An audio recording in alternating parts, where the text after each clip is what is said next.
Failure happens to us all, but it's how champions evolve. The only thing that matters from a loss is if you get back up when you fall. You gotta get up. Failure happens to us all, but this is how champions evolve. The only thing that matters from a loss is will you get back up when you fall. You better get up. You gotta get up. You gotta get up. I need you to get up. Get up. You witnessing a champ in the making, fueled by your passion for greatness. Yeah, but adversity and bad situations meet us in the middle of the paths that we taking. But it's what you do after that makes men. Will you quit or will you stand up and face it? Tell me, do you have what it takes to swing back when this life asks for the fade? Can you tell me you'll adapt to the change when the punch lands and it puts you flat on your face? After you wake, will you stand up and say, get mad, hit back, lit match to the flames?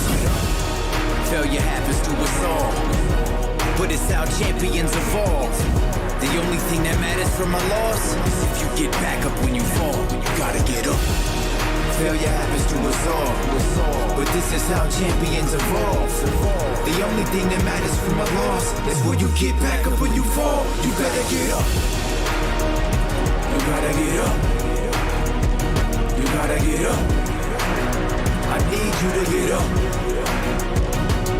Get up.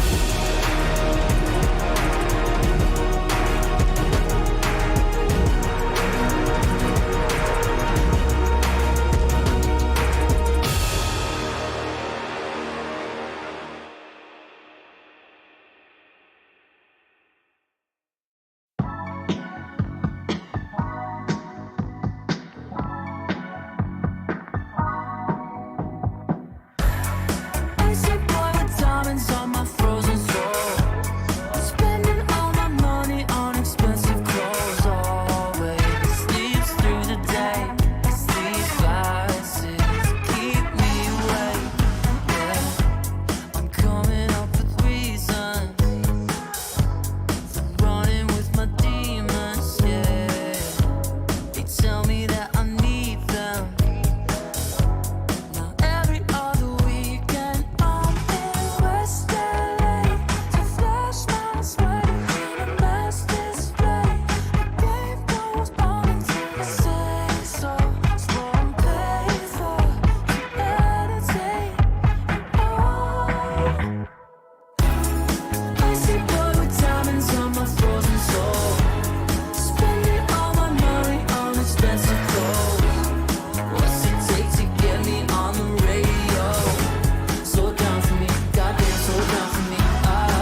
so down for me. Icy boy, I'm an icy boy, icy boy, the frozen soul, the suicide doors are looking gorgeous though. Icy boy, the frozen soul, the suicide doors are looking. Icy boy, with the frozen soul, the suicide doors are looking gorgeous though. Icy boy, with the frozen soul.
take you back. Spitting facts, you gotta live with that.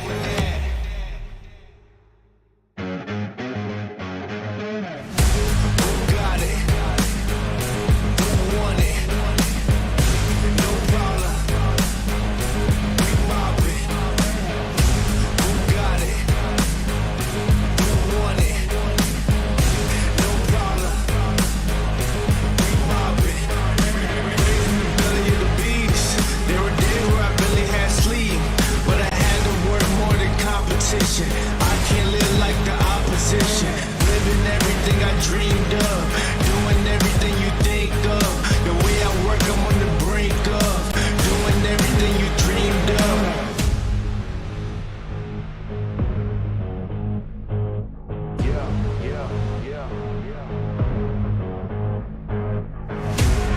Only aim for perfection, ain't no half stepping. I'm gonna take you back, spitting facts, you gotta live with that. Who got it? Who want it? No problem. We mob it. In the city, plenty havoc causing. Do or die, it's either all or nothing. Best believe I'm leaving out with something. Anytime I got the crowd jumping, throwing reds, you know they fist pumping. I'm the king of dysfunction. What would you do if you had my life? Work like me, have them stripes. Would you go hard just to have that ice? Lot of dudes fail trying to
يلقى مكان فكان في دامج وحاول تضغط على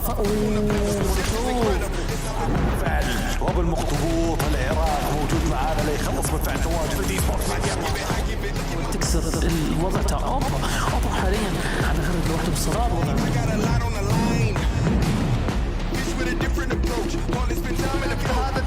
هذا الليد لم يكن في مكان مناسب. سيكتور يا سيكتور يا سيكتور يا سيكتور.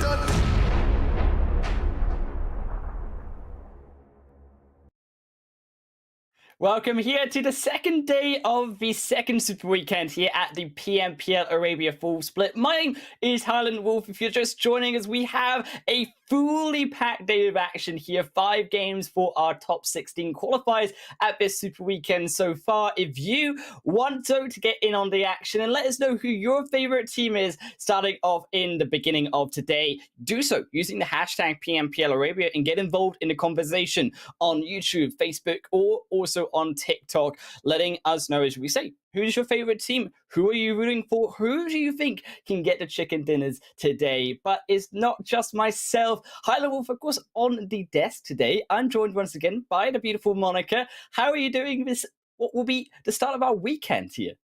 I am so excited to be here. I mean, we brought all the action yesterday, right? And we had that, everyone loves a comeback story, right? We saw the 3 teams that didn't qualify from last Super Weekend come in with 3 chicken dinners, 1 apiece yesterday. So I am just so excited to be here and to continue seeing what these teams are going to do today.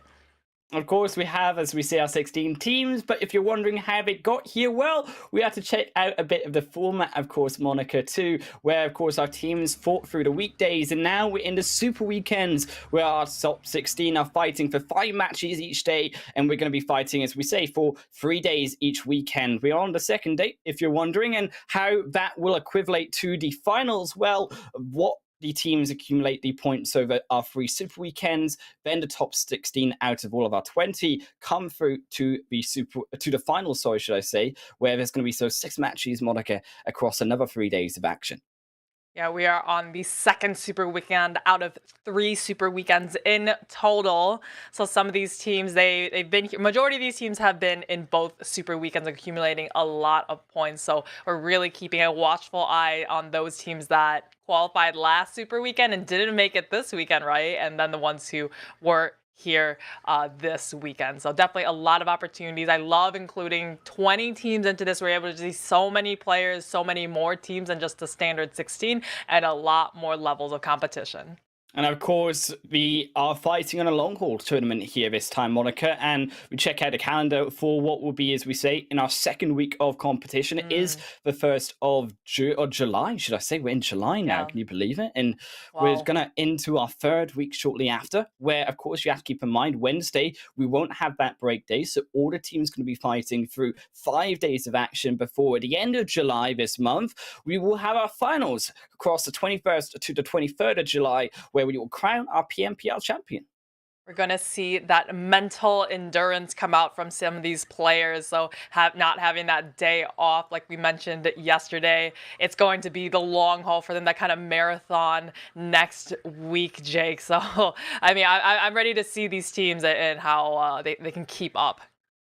Of course, that prize money, though, that's how they have that motivation to keep up, Monica, as well as, of course, that championship result. But it's a $2,500 going to every one of these teams minimum. But, of course, we are in the Super Weekends, which means every single game, Monica, a team win and get that chicken dinner. They also get a bonus $1,000 per match if they can get that chicken dinner, as we say. Of course, the finals prize pool on your right of your screen. We kind of leave it aside right now because that's for later in the later weeks of July. I've seen some tournaments where maybe there's only prize pool in the finals, right? So this is going to give money and cash prizes all throughout the tournament. So we're keeping the level of competition as high as possible. And we've seen the teams, I mean, all the ones who won yesterday and in the previous Super Weekend, each one of them getting $1,000. And some of those teams, they've gotten it multiple times. Yeah, right. And we talk about some of those teams who got those chicken dinners yesterday, Monica. And I think we start off with, of course, our new teams to the Super Weekend, which were Sky, Rocket, Cur12, and also Falcons, who all came with a bang here, Monica, a chicken dinner apiece. It was really surprising because the teams that didn't qualify, like you said, these are the three teams that didn't qualify last Super Weekend. So this is the first time they played in Super Weekend. So I bet they took the weekend off, really, I mean, off as in, mentally refreshing, reviewing the VOD, seeing where their previous mistakes were that caused them not to qualify, and really turn things around. So, I mean, great start for them, and we're seeing the overall now. And this is the overall accumulated only from the Super Weekend, not including the weekdays, to try to qualify for finals. Yeah, of course, these are where the points matter. In GEEKAY really churning a result ahead of the rest of these teams. Of course, through that 2nd to 8th position, Monica, though, that's where it's really tight. Only 18 points difference from Twisted Minds down to R8. And NIGMA Galaxy, this is the team that we're a little bit shocked in how they haven't been quite performing that high. But when you have a team that is so strong, it has performed well in the past. We just set our expectations high, right? So even if they aren't doing their best, it's in relation. It seems like they're not doing so well. But even without a chicken dinner, they are sitting at 3rd place, only 1 point behind Twisted Mind. So doing, beyond, even though they haven't been able to close out a match, still being consistent enough to make their way to the top. And of course, that's what we're looking for in these veteran teams who, of course, have needed that improvement. We've seen that through in the 2nd Super Weekend. Also reach out, I think, to those other likely teams of YALLA and R8, who are, again, as we say, those veterans in that top page. But the second page here, as we have, are the rest of our teams. Now, keep in mind, some of them aren't competing, but you look down towards the only one who actually are competing 20 games so far. But you can see the problem, Monica. They are behind teams that have played less games than them. Yeah, definitely. What you touched on, the teams that aren't playing this weekend, that's going to be OOREDOO Thunders, CONQUEROR, Iraq, 90th Minute, and then VISTA Gaming, which will be on the next page. These are the three that are not in this weekend, Super Weekend, so they're not gaining any more points. They're locked in for 141, 119, 100 points, and everyone below them, even around them, are looking at them as a benchmark to get more points than them. Yeah, and as we say, a couple of those teams, I think not just the only one, but also CONQUEROR Iraq, right, going to be one of those teams. Also, should I say not CONQUEROR, but also POWR, actually, should I mention, also another one of those squads who, as we say, are looking to get those more points today, who didn't really have that standout performance that we were looking for in yesterday's matches. Now going to play up to a total of 30 matches through the Super Weekend, expecting them to kind of double those results on average at the 15 games that these other teams have played. POWR had one of the most insane league plays this previous week. They were 1st place all throughout Monday and Tuesday until the very last match, where I want to say it was Road to Glory that stole that last 1st place spot from them overall. So POWR, I mean, it's almost two completely different lobbies, right? In league play, because you're playing against I'll say bottom feeder teams, were the ones that, maybe a little bit weaker than some of the top teams that weren't able to qualify, right? And maybe it's a little easier to win out matches or to get those points in the earlier half of the week. But once you get in the Super Weekend, these are at least this week's top 16 teams, right? And you're playing against a much higher caliber lobby. Exactly, and of course, when we take a look at that final page, though, that's, as we said, where SKYROCKET, KOR12, Falcons are as well. Of course, VISTA, keep in mind, haven't made 2 Super Weekends, so the only team to get off the board. But these ones beginning that journey, though, Falcons, I think, stepping up alongside SKYROCKET, but KOR12, minus, I believe, their 2 good games that they had on Miramar and towards that last Erangel game, Monica, it didn't look that great of a day for them. Yeah, this was KOR12. I think I know they came in off of PMCO, right? That finished literally 20 hours before PMPL even started. So maybe they had that. We talked about mental exhaustion. They needed that endurance, having played, one tournament PMCL and then having to automatically switch gears and play in a much higher lobby like PMPL. I think that fed into why they didn't qualify for the first weekend. But these three, I mean, they're looking at the only one that's only at 89 points, I think, which is well within striking distance. Yeah, and as we say, of course, we've got another 5 games too, Monica, where these teams are going to have to fight for those points, as we say. But, well, how do you energize yourself up for those points? You've got to have the one and only Monster Energy, the official energy drinks partner for the tournament, Monica. And these teams going to need to be energized because it's another long haul day for them. Yeah, having playing yesterday all day and playing today all day and tomorrow as well. That is a lot of PUBG Mobile for these teams. So hopefully they keep their energies high, like you said, keep their minds sharp and perform as best as they can.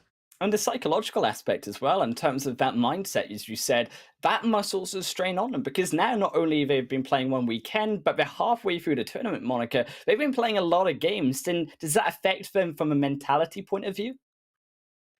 Yeah, I think it starts to run together, right? It's I think at the beginning of the week, especially if you're coming off, like a 1 day break or something, teams are much more crisp, right? They're like more conscious about their communications, more about their rotations. Even, hey, we're gonna clear out this building, check every single corner. Once you get into, I'd say like 10 matches or even beyond that, even today on the second day, it gets a little bit okay. We're doing kind of very repetitive stuff, and sometimes your mind might go blank, right? You're just like, okay, check in the corners. Maybe you missed a corner because you're just kind of breezing through it because you're doing the same things over and over, but that they're so important. And these little mistakes can result in fatal errors that they might, go out too early in a match. Yeah, of course, these teams need to keep up their spirits, keep up their mindset. As we said, we've got 5 games here for us, and I believe we can take a little bit look here, and Monica, at those overall maps that we've got here. Mhm. And while we get them up for you, I think I want to talk a bit more about yesterday too.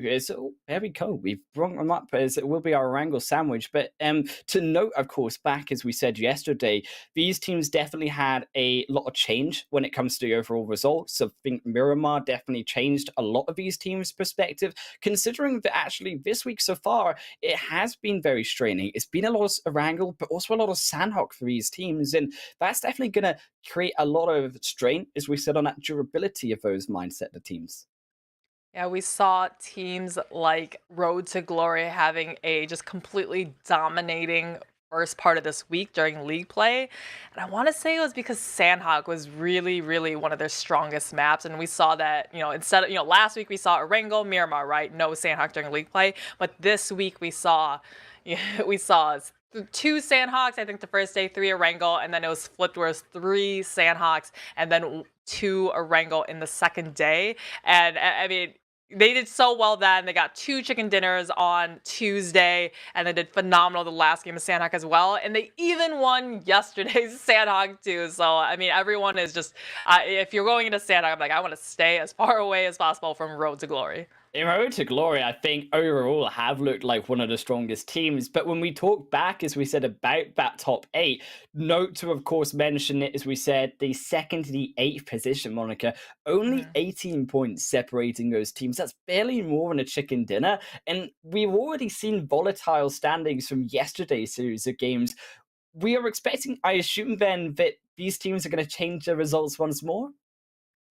I think so. I think these teams that did really well yesterday are going to have a lot of confidence going into today. Hopefully not too much confidence because we've seen some of those teams get bitten in the butt yesterday where they, may have, I believe the SKYROCKETs, they won the first match of the day and then went out in 16th position the next match. Be a bit more consistent instead of just yo-yoing up and down the standings. But of course, it's not just Miramar and Sanhok that we've got to keep in mind. We are still, as we said, keeping 3 Erangels per day. And the notability that we have to mention here, Monica, is that Erangel is the core of all of these teams. Now, you're looking towards the teams that have been playing Erangel the strongest, and I think you're certainly looking towards some of those teams who play more towards the western side. NIGMA have had their moments, but you're certainly looking at the likes of, I think, R8 and also even likes of SKYROCKET have had these good, powerful games when the zone has shifted down to that South Island. What are we kind of expecting now from these teams, considering, as we say, that we played so many Erangel games? I think when we came in at the very beginning, we saw a lot of them, and you told me this too. A lot of the meta is just, hey, people are very centralized in these Erangel matches, right? The first half is very like, hey, just find somewhere in the center or just a little bit off the center. I'm seeing a couple teams though from the outskirts. They kind of stay a little bit, on the edges, not overcommitting anywhere until the later part of the game. We saw that R8, they lingered outside of the blue zone or outside the circle for quite a while before coming into the circle, and that was one of the ones that they did win yesterday. And of course, GEEKAY, another one of those strong teams, is we have to mention Monica playing through on Erangel. And I think a lot of pressure on GEEKAY as well. As we said, they've got themselves a lead now, about a 30 or so point difference ahead of that second place of Twisted Minds. Now, it's up to a lot of them to keep that lead intact. Of course, today is going to be another 5 games for them. But I also think, on the other hand, again, as you said, the hunger of those teams definitely can change a lot. But we aren't just looking at the top of the leaderboard. It's also, I think, that bottom end of the leaderboard. And not only these new teams coming into the weekend, but as we said, we've got the likes of the only one of POWR here, Monica, too. The only one, if they keep going the same trajectory as they're going now, I want to say they started yesterday with was it 70 points? I think they started the day yesterday in overall, and they're now at 89. So they've only made 19 points in 5 matches. That's not even 4 points per match. So that is definitely not the performance you want to have. And they're going to start to feel the heat, especially with the 3 teams underneath them, Falcon, SKYROCKET, and Curd12, all getting a chicken dinner yesterday, and they're slowly creeping up behind them. So the only one, I think they're definitely the ones in the hot seat right now. Yes, of course, as we are very close to our first game here, going to be jumping in onto that playing path as we're ready to go, Monica. It's Erangel up first, as we said, and it's coming down from that quarry side all the way up to Stelper Hill. We have seen so much Erangel throughout this entire tournament. I don't think I've seen a more down the center playing path Highland Wolf, because here we go all the way through Pochinki, through school, all of that. I don't foresee anyone doing those alternative drop spots. And the one team that I've seen kind of go in different directions or haven't gotten a lot of plain luck was Major Pride. Remember the first game yesterday, they had a drop in Novo crates, which actually the circle ended up ending there. But I think it was just kind of new territory for them. It was just, I'm not sure exactly what happened there, but they actually went out really early that match.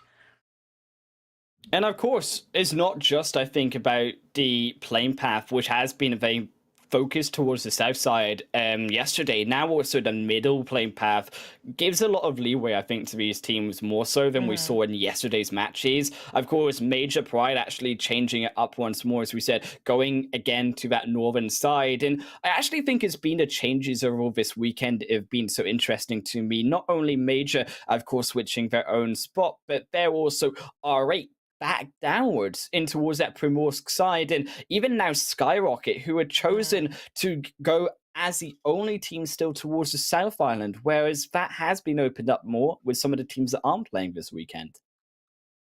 One of the teams that is not playing this weekend, though, is 90th Minute. We saw this come out a little bit yesterday, where R8 has now taken up 90th Minute split. It's not quite as split as 90th Minute is, dares to go, where they send one kind of down on the Sovnaka military base island. So a little bit more contained in the main island part. We have a very central position, though, or central circle to start things off. And I tend to see teams like NIGMA Galaxy, they know this general area very, very well. So if they can stay, if this keeps centering up closer to Pochinki, they could really be setting themselves up for a great game.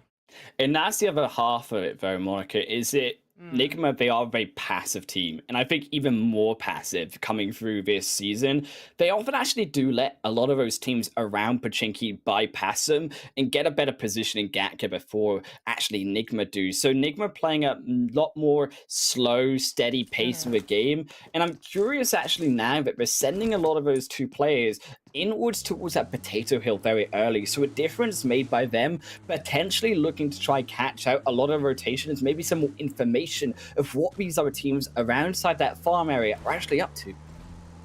It's just so interesting that if you look at other regions, teams that do land in that central position, like Pochinki, like Farm, etc., these are usually teams that are more just focusing more on getting into that center or off-center position in the circle at the very beginning stages of the game. However, we're not really seeing that from NIGMA Galaxy. They'll land Pochinki, wait there for 15 minutes, right, and then start trying to rotate into the circle. And I think that has caused NIGMA a few problems. I think also the other problems have been, I think, particularly on that eastern side of Erangel, a lot of the later rotations have been punishing for a lot of those teams. Now, we're not going to get a majorly insane zone like we did in the first game, which did go down towards that Novo side. Instead, we're going to get a much more centralized playing path. But you have to, of course, keep in mind that that first phase zone still encompasses a lot of that South Island, Monica. It still does. And you know, our running bet is that at some point it is going to, you know, just have a hardship of the century and go all the way to one day. I did have a running joke with Imperium that if we set him up for that, he was going to chug a monster on stream if he it did he do that? So I was so hyped for it. If he doesn't do that, then I think it did it once, but then I forgot to set up the bet that match. He's like, no, that doesn't count, and then I see. There so was when no he comes chugging. back from his excursion out, I think that we're gonna have to get him back in, and we're gonna have to have him chug a monster on the monster call out. That's exactly what we've got to do. Yes, or order him a live bear to have alongside him along that grizzly bear. That's outfit. true. I mean, we could always order a bear to his house. I mean, do they do that these days? I don't know. I don't know. We will have to look and see. But getting back into here, we have Falcons going to Yaznaya. No surprise here. This is a spot that they've liked to take. And when we're in the group stages in the league plays, we see Falcons. If they're not in the match, we see Road to Glory does end up dropping here too. So we have a lot of very scavenger teams here, where they identify where it is open, where the team that lands there is not in the lobby, and then they make that their new home for the match.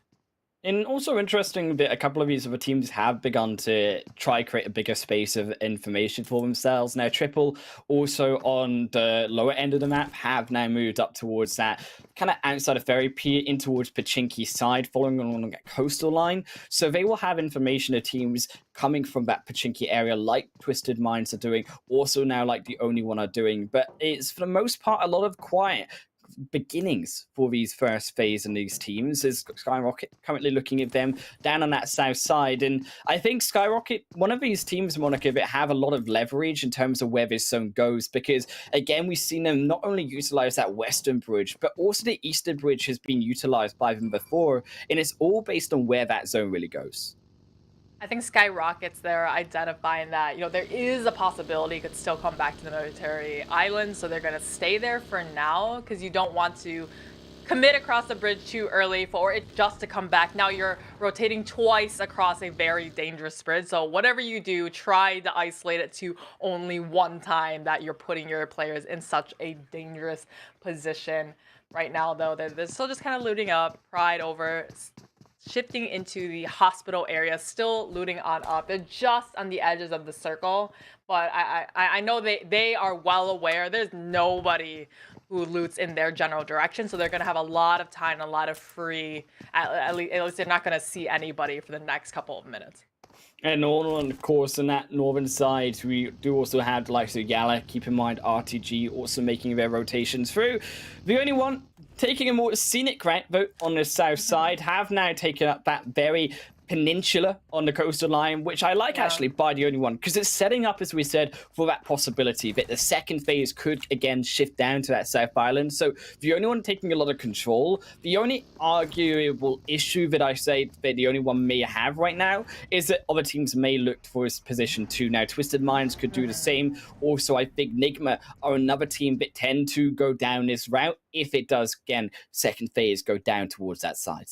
The best kind of teams are the ones that are so proactive that they're thinking multiple circles ahead, right? You're not just thinking, okay, circle shifted here, we're going to go here, and then not really thinking beyond that. It's like a chess game. You're thinking 4 turns ahead. If the circle shifts over here, you know, 3 circles from now, I'm going to set myself up here in the present, so I have open rotations, you know, the position where I'm able to collect as much information as possible, so I'm not blindly mad dash rotating through multiple teams and having no idea what's going to happen, because you're probably going to lose multiple members on the way. And to continue on that point, Monaco, it's better proactivity of getting that early position, of getting the information set up, whereas a lot of these teams who are still outside on that blue are going to have to play naturally more reactive because they are coming in later at a time. They will have a better position in terms of the outskirts of that circle, which will be naturally less contested, but you don't have that information, and that's where the reactivity comes in. You're going to have quicker ability to set up for those team fights, whereas teams already in the center, yes, they may be more prone to those team fights, but they are much better set up to do so. It's so interesting here that NIGMA Galaxy lands in Pochinki. They have NASR who lands in the school apartments area, and NIGMA Galaxy, they saw, oh, central position, we're not going to move at all, we're just going to continue to loot. It has actually allowed NASR to rotate around them all the way onto the same hill that they want to have. Circle centers up, this time once more right onto Pochinki.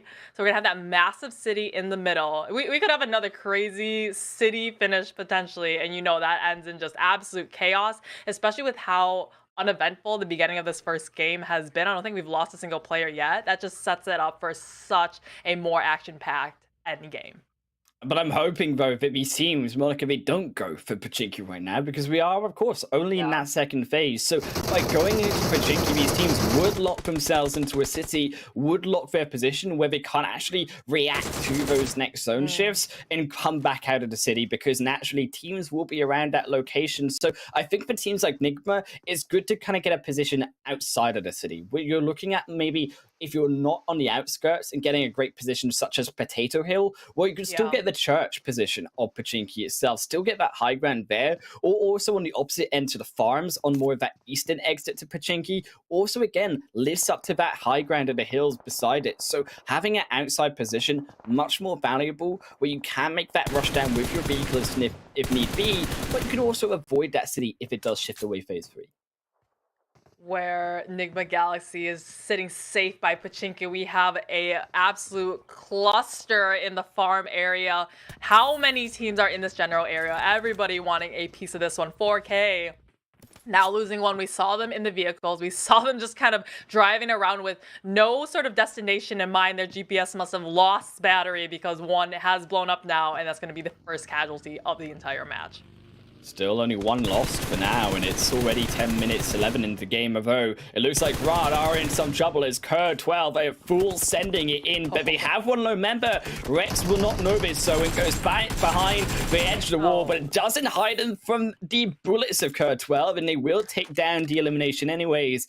Up to one for them, and another through on that elimination feed itself. The rest of Rad completely split now as they have lost Rex, but cannot really counter-engage. Now Kato also going to be knocked by Falcons off the other side, and it's a disaster for Rad. So split, but getting picked apart. Kurd12 did so well in isolating one of the members of Rad and forcing that 1 versus 2, well, 2 versus 1, actually having the number in their favor, now putting Rad down to only 2. That was very unfortunate, because Falcons, like the Predators they are, from up above watching below. Now we see the only one, the one in the hot seats, with SKYROCKET, the team directly below them in the standings, trying to overcome them. A big surprise knock from the behind, as SKYROCKET didn't even know it was coming. Allows now to engage through. Ziad now takes down Rip as well, and it's a 2-0 trade. Currently is the only one actually gave up this location slightly for the town side beside that peninsula, but have decided to go in later as Wanted, trying to return the fire onto Problems, but gets behind their own building for now.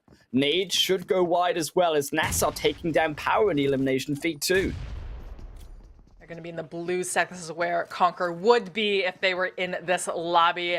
And 7 are all of them playing Ring Around the Rosies, as now it's going to be only Easy trying to make his great escape. All of his teammates knocked or already flushed out. As we do see POWR, while surprisingly being the first ones taken out of the match, everyone keeping an eye on that circle as the charge shifts over into the GEEKAY area.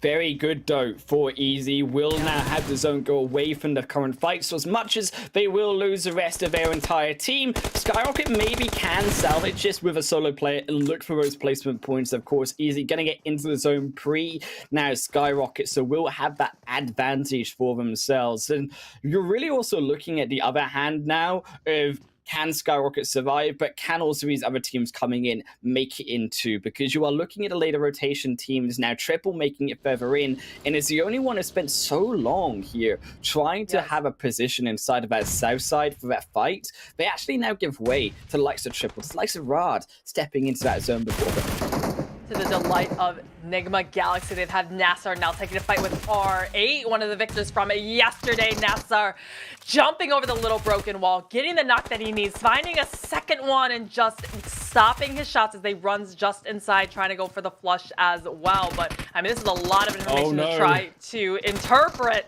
as this fight continues on. Misses that nade through the window, and that's crucial for NASR. Now had to move out of the way of their own utility, and that gives way for R8 to counteract, move further in onto the fight. And you can see SK Ton Ida was there behind them, but Prestige will go down in the back end for them, and that's not what you want to see. SK Ton still locked in combat versus Batika, taking the shots, gets behind the wall in time, but that's brought crucial moments for NASR, Gringo, and Ali, who still desperately needed to come in to support Batika here. If only bullets could bend, because the angles were just not playing in the favor of R8. Batika throwing a utility though, and self-grenades himself. I'm not sure exactly what happened there, but that was definitely a fatal error, as now R8 very split up here with a casualty to revive of their own. I'm just so confused. That's the second nade in a row that Batika has messed up in this fight. I mean, maybe Judgment may be a ray here, but for that type of mistake to happen, not just once, but twice in the same fight, NASR really caught behind now. Batika, they used the smoke road there to get them across, but there is no way that was intentional. Replay this time around. NASR, the beginnings of the fight. This is watching how POWR did go out this early that we were left scratching our heads. POWR just, again, maybe they're driving literally blindfolded because they just can't seem to find any of these players. NASR did get one clutch in return, as it's going to be only one. I mean, they put up a decent fight, but it just wasn't quite enough, and they were taken out in 16th position. All right, left it now a standstill because Batika had to move away. Bought the time for R8 now to solidify their own position in this zone. Will create the standstill on this fight as the zone closing in almost to phase 4 here already, Monica.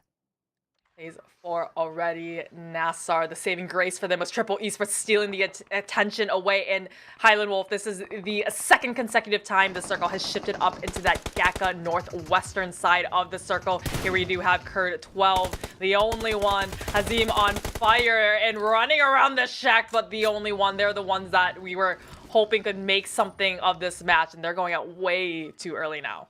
But so did Kurd, and those extra elimination points so crucial for them. NASR now going to make the move first in onto the zone, going to risk it for the biscuit here. But Gringo, he might have been a lot more than they can chew as they have to go back under. Is SKYROCKET now also 4K rotating through? Ali going to be the only one that will get into a fruitful position here for the rest of NASR, but they are beginning to be surrounded by the rest as NIGMA just completely blowing up. We come to them, and as quick as they appear, they disappear. Major Pride taking a win. NIGMA Galaxy having the same fate as POWR that we saw. That was so surprising for them because this wasn't too far to rotate for them at all. But I think that delayed rotational time is what cost them their ticket back into the lobby. Triple Esports now taking up into the trenches of Chopsticks, not too far from Major Pride and GEEKAY Esports. Of course, 4K almost losing that entire team in the gutter of the Chopsticks. So crucial that they didn't move all of their 4 players in, but they're caught in a rock and a hard place. It's Major Pride. Meanwhile, every time we go to them, another team drops a Monica, and it's 7 eliminations now for them, and they've still got the rest of that entire North Zone towards them. Major Pride going for the major prize as they are collecting up those eliminations. NASR have found themselves 2 in a shack, way too high of occupancy, as R8 is also coming back behind them, trying to find their way into the circle. This is where everyone, like we had 64 at the beginning of this match, that stayed alive for so long. Now they are converging onto each other, and we're having a bloodbath on every side of the circle. And Triple controlling those chopsticks is crucial, going to prevent a lot of the teams also coming into those chopsticks too. However, that may, in the event of a fight versus Triple, allow the rest also to come in if one team is brave enough to contest them. But meanwhile, the rest of them are all seeming to be stuck. NASR, for example, stuck inside of his shed trying to blow utilities, but they have no vision. You can see those blind nades through the smoke are the only thing they have, and that now buys the time for all of those other teams inside the zone. As Twisted Minds caught on the edge of that though, trying to fight versus Kurt12, who have already lost one member. A big drop, a big mistake as they crash the car behind them, and Twisted will continue to dodge out the vehicles. Finally, Dammy loses their life to the bullets, but now as Anas steps up, Mohammed is already out of there. They have lost the fight as Kurt12 left in shambles. Dammy just couldn't seem to figure out which side of this tree to hide behind, because there are shots coming out from either R8 from down above or down below, or Kurt12 from above. But as you saw, just evicted out of the area now, trying to focus, because that blue zone, it's coming hot and it's coming heavy. YALLA just a little bit further inside as well into the compound, as R8 is now making their desperate rotation on the back of this buggy, stopping just shy of the shack where NASR is hiding in. Oh no, it's a disaster for Twisted Minds as they rotated all the way in onto Falcons. They've lost one vehicle, one does get in onto the zone, but Anas is only going to be the sole survivor to this next phase. The road in amongst all of that zone, continuing to split the direction of those teams. It's not even a road really, it's a pathway and it's an open field around it. Yeah, it's a dirt path to victory that everyone is trying to go down. We have R8 still tossing their utilities in the direction of NASR. Both of these teams are just on the edges of the circle, not quite within now, but none of their vehicles are going to be in play this time. But R8 has now been found by the likes of NASR, taken out in 11th position. But NASR, I mean, they got a little bit more to go, but no vehicles to use to make their quick rotation. In GEEKAY, having that position inside of the zone moniker too, all still 3 players alive, but 1 have now the central spot. They have the compound in control of them.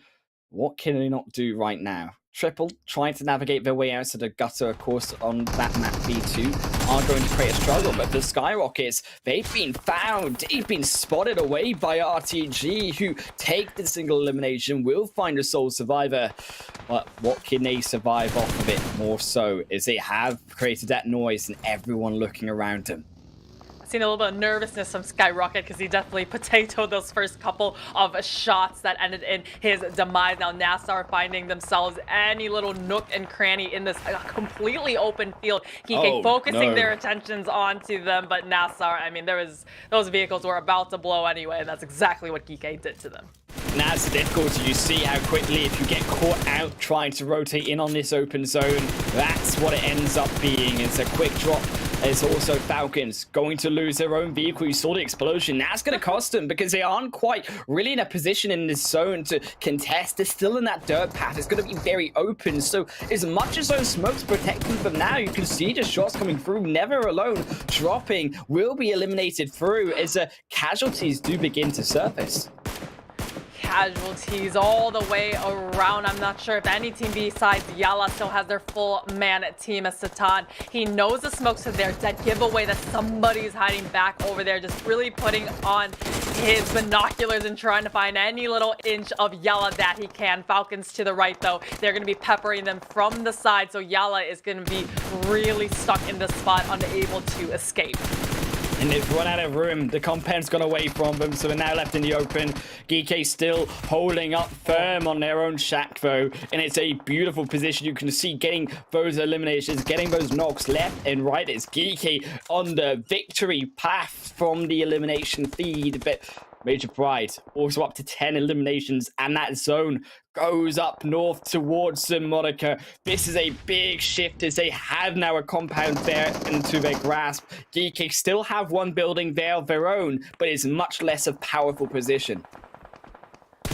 Triple Esports finding the end of the chopsticks gutter that they can call home, and they've protected them for so very long. Road to Glory looking across, the circle is getting so small now that you can really see the eyes of the whites of the eyes of all of your enemies from across the way. But Road to Glory, I mean, they got knocked here. That was very, very poor timing because they have 5 seconds to go before this next circle does start to shift in. Volt just clearing out some of the grasses here, but everyone's on their belly, Highland Wolf, and nobody is standing up in this end kind of circle. And nobody really has the vehicles to navigate. Keep in mind, we saw explosions from those vehicles in 4K. That's the problem that lies on their screen, is how do you get in to that type of distance now in phase 6? Your life trying to make the run for it. Will find out Yusuf is punished through, and Falcons unfortunately reduced to that only one player is YALLA. Laden down on the smoke. They do get a bit closer, but the zone continues to trickle behind them as Falcons not so lucky, falling away. But RTG, they may have also spotted YALLA. His life also going to fall down to GEEKAY, and they've already lost 2, they've lost 3, and they will quickly all 4 lose their lives as GEEKAY clean up last. Valiant attempt from YALLA, but just being in the middle of a field at this end places is not going to go well for them. Triple Esports now down to only 2, pushing up right ahead of Major Pride, and we saw how heavy of a killing machine Major Pride is at. Currently at 12 eliminations found so far, and having the skinny side of the circle, one of the best spots in this end zone. Yen now stepping up, 12 so far for Major. They have roasted every single player, and they are ready and hungry, cooking up that chicken dinner. Road to Glory will be the next to fall, and we're into our final 5. GEEKAY have moved into their next compound, using that small line of buildings that they've got available to them. But there is an imposter. Anis from Twisted Minds is still in that last building, may create that upset, but for now, Triple are the main threat for Pride in front. There's an imposter among us, and we're using all the clues that our teammates have told us to try to single this one out. This time, Major Pride, they've got quite a few hurdles to climb over. Like you said, Triple Esports right in front of us. 4K, that last solo player. Golden has been found out this time as well. The first nade comes out to open up this push from Major Pride into this end circle. And here comes straight in, blow this head off the Triple, and now cut them down. But Clever will try their best, but it's GEEKAY who steal away the elimination point. Triple will also drop as we save the third, but not before Twisted Minds. And it's all down to GEEKAY and Pride, the final showdown for each of them, double digits worth of kills. But Major, they have to now move further in. GEEKAY have been now gifted the zone in phase 7, and it's up to now Major Pride to make the move finally further in.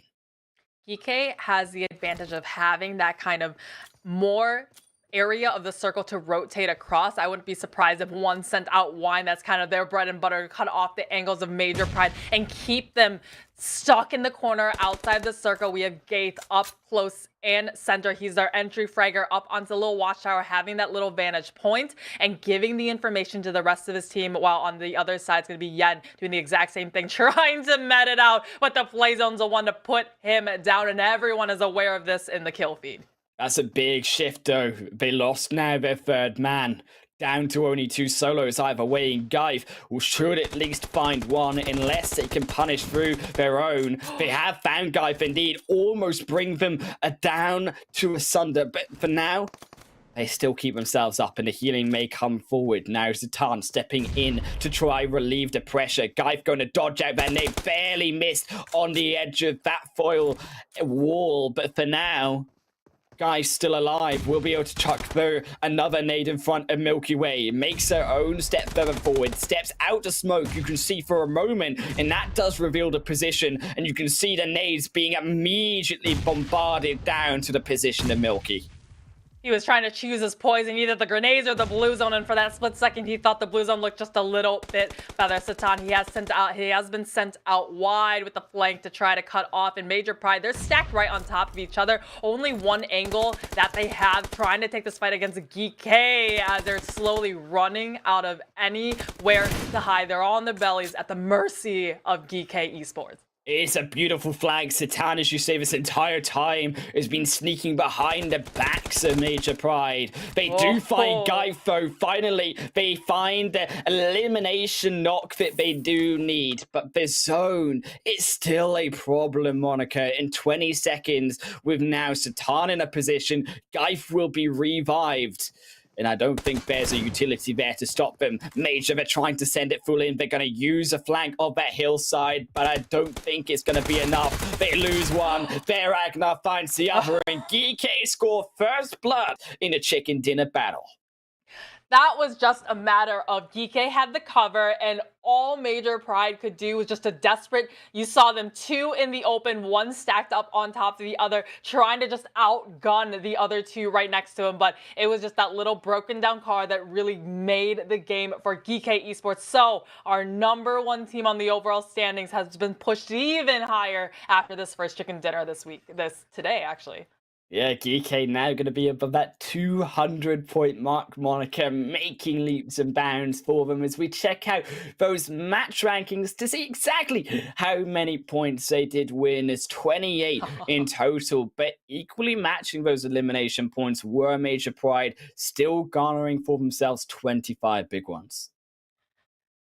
The big ones really came out in the last, I would say, 10 minutes of the match. Remember, both of these teams, they really prioritized getting into that central position. And then after that, it was just GEEKAY in those compounds, watching as everyone trying to run on foot or rotate all around them, like YALLA, like NASR, etc. Just caught in the open and collected up on those eliminations. Major Pride, they also continuously just had a lot of eliminations fed to them, with teams just crashing up on the wayside on their compound as well. So great performance from both of these teams. In triple as well, Twisted Mind is doing their best, as we said, to try find that position in that center mark, to try and survive outside of these other teams. NS getting that third position, so crucial to keep up, of course, with GEEKAY, because they are in that second position.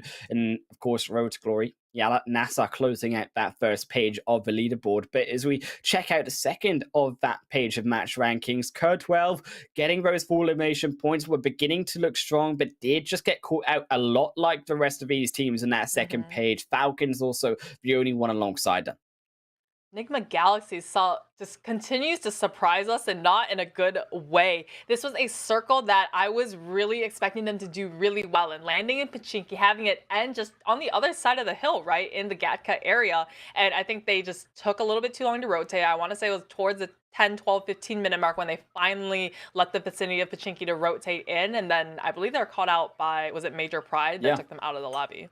Yeah, so we tried to rotate across that northern side and try and avoid, as we said, that southern kind of battle that was happening between a lot of those teams. Now, it was a smart idea, but as you said, it was a little bit late to get that rotation through. Major Pride capitalizing off of them as we check out our best oppo moments from that first game. And there are right, starting versus NASR, Batika getting knocked did create a lot of issues, but not as much as that zone. Of course, Cur12 was only the beginning of all of that action. 12 though, they did fairly well for themselves. A lot of aggression coming out from them to only make the second half of the standing. Twisted Minds, it was such a messy fight here that Twisted Minds had Cur12 here. I think RA with a little helping hand to them though, and driving away Cur12 to allow Twisted Minds to go for a quick reset as well. Of course, RTG stepping up, but this is where it comes in. You can see how flat that zone was. NASR exploded into nothingness. Then Falcons fell. YALLA were very quick afterwards. And then came RTG. Triples turn into that zone too. But it was GEEKAY from that central spot, Monica. They had so many points of cover over them, but they were then able to utilize that cover they had to find those eliminations, and they went from very low to that end point where they had double digits, as we can see, 10 already. 10 already, and we had the one. I mean, that was very fortunate for GEEKAY that Gaith was still able to get revived, because usually that's not really a possibility that late in the game. But again, that broken down car giving them the cover, and it was just GG's for GEEKAY. No, GEEKAY, though, you take those wins how you want them, and surely going to be in a high position now. And I think that GEEKAY looking also on the road to qualification through just this second Super Weekend, Monica, to those finals. They are certainly on track to do so. But what those teams who aren't able to do so and get that money or that moment on track to be able to get to those finals, you really are kind of looking at now the teams behind them. And I think a lot of disappointment still coming through when it comes to the consistency of those bottom table teams. Bottom table teams. We saw some moments of glory with chicken dinners from SKYROCKET, from Curd 12, and from Falcons yesterday. But this game, maybe they're still warming up a little bit because all three of those were found on the bottom half of the overall standings. Or Yeah, sorry, of this course, match yeah. rankings. Yeah. And of course, I think not only them, but POWR, the only one we said, but not only these teams, the rest, as we said, on that second page, still struggling to try find their mark in that first game. Now, Miramar is going to be a short bit away, but we do get to see these overall rankings as well through from our first Erangel game. And while we wait, GEEKAY, of course, as we said, 219 points for them. Twisted Mind is still trying to keep up in line, but Major Pride with NIGMA's per 0 point game now in third position.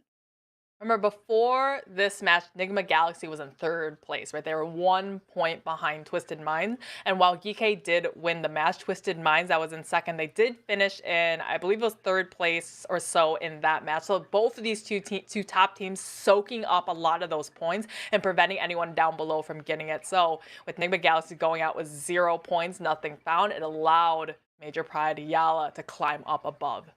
And NASR as well, still trying to claw, of course, their way into that sixth position. 4K there with 159, who have, of course, keep in mind, dropped a lot from their top position that they led in beginning of the first Super Weekend. So to see if 4K will continue to slip on those overall standings, which has been the trend since that first day of play. Road to glory. Unfortunately for them, it's not just full 5 Sanhok matches for them. Otherwise, they'd be way higher on the leaderboard. But 2 winner chicken dinners found so far in Super Weekends. Great stuff from them. It's just NIGMA, Galaxy, and NASR, both of these teams without any chicken dinners. And still at the very top, those will still consistent work from them. So if they can finally close out a match, I would expect to see them much higher. And as we check out that next page as well at the overall rankings here, get to see who is, of course, leading that second path into the beginning of that relegation spot. The only one still there, of course, still to claw over 90th minute, 6 games after them. But alright, falling down, of course, to 9th position there too was the other difference from that first game. And you can see still, even though this second page, about that 9th to 11th position between R8 and Triple, who are still competing here, are a close contest, especially considering Triple had a good game there. We have the only one still just barely by threads, right, holding on to their 16th position. But fortunately for them, the teams directly below them, Team Falcons, Curd 12, and SKYROCKET didn't really make anything out of that match. Otherwise, I don't know, they could be shifted down to the 17th, 19th positions here. But we see 63 points now. It's going to be only, what, 20 some odd points left between the only one, right, Team Rocket. And that's a concerning thing, is if you look to those points, you say, oh, well, Falcons aren't doing very well compared to the only one. But then you look at the game, and it's 15 games difference, and that's why Falcons need to, or should I say the only ones, need to get on track quickly because the rest are catching up. But if you want to catch up in your own rewards here in game, Monica, you can use Grizzly Bear Card Collection and join in on the fun. Join the card collection draw and win outfits. There's a chance to get all the pieces of an item in just one go, Monica. One thing that Imperium had started was giving me random bear facts every time. Did he do that with you? Yeah, he did. I remember it was bear facts. He had a lot of bear facts, and one that I just found out was that, you know, that hump on the back of a grizzly bear that they see? That's actually a massive muscle, okay? So maybe that's another thing with the suit, you know, a little extra protection, just kind of the nape of your neck. Look, if they can have muscles like that, they can flex them all day long, but these teams need to flex these muscles here in this second game, Monica, because Miramar is back on the cards, and it's a interesting playing path here. Very southern playing path for these teams. Wow. A lot of the positions up towards their north side are going to be a stretch away. Remember yesterday we had Highland Wolf curse the teams and give another Los Leones city finish. So the teams are definitely, okay, Highland Wolf's casting again. Maybe everyone send Los Leones at the first circle. It's going to end up going there. We shall see. But then that's when a moment where I say, "Psych, we're going to our pot zone," Psych. and then they realize the mistake they've made. Like, oh, we got debated, it's not gonna go in this general area. But I mean, very southern circle. Some of the teams that going all the way up to the northern side, like Falcons, who really didn't do that well in the previous game, they're gonna have a long way to fly and soar to find their destination.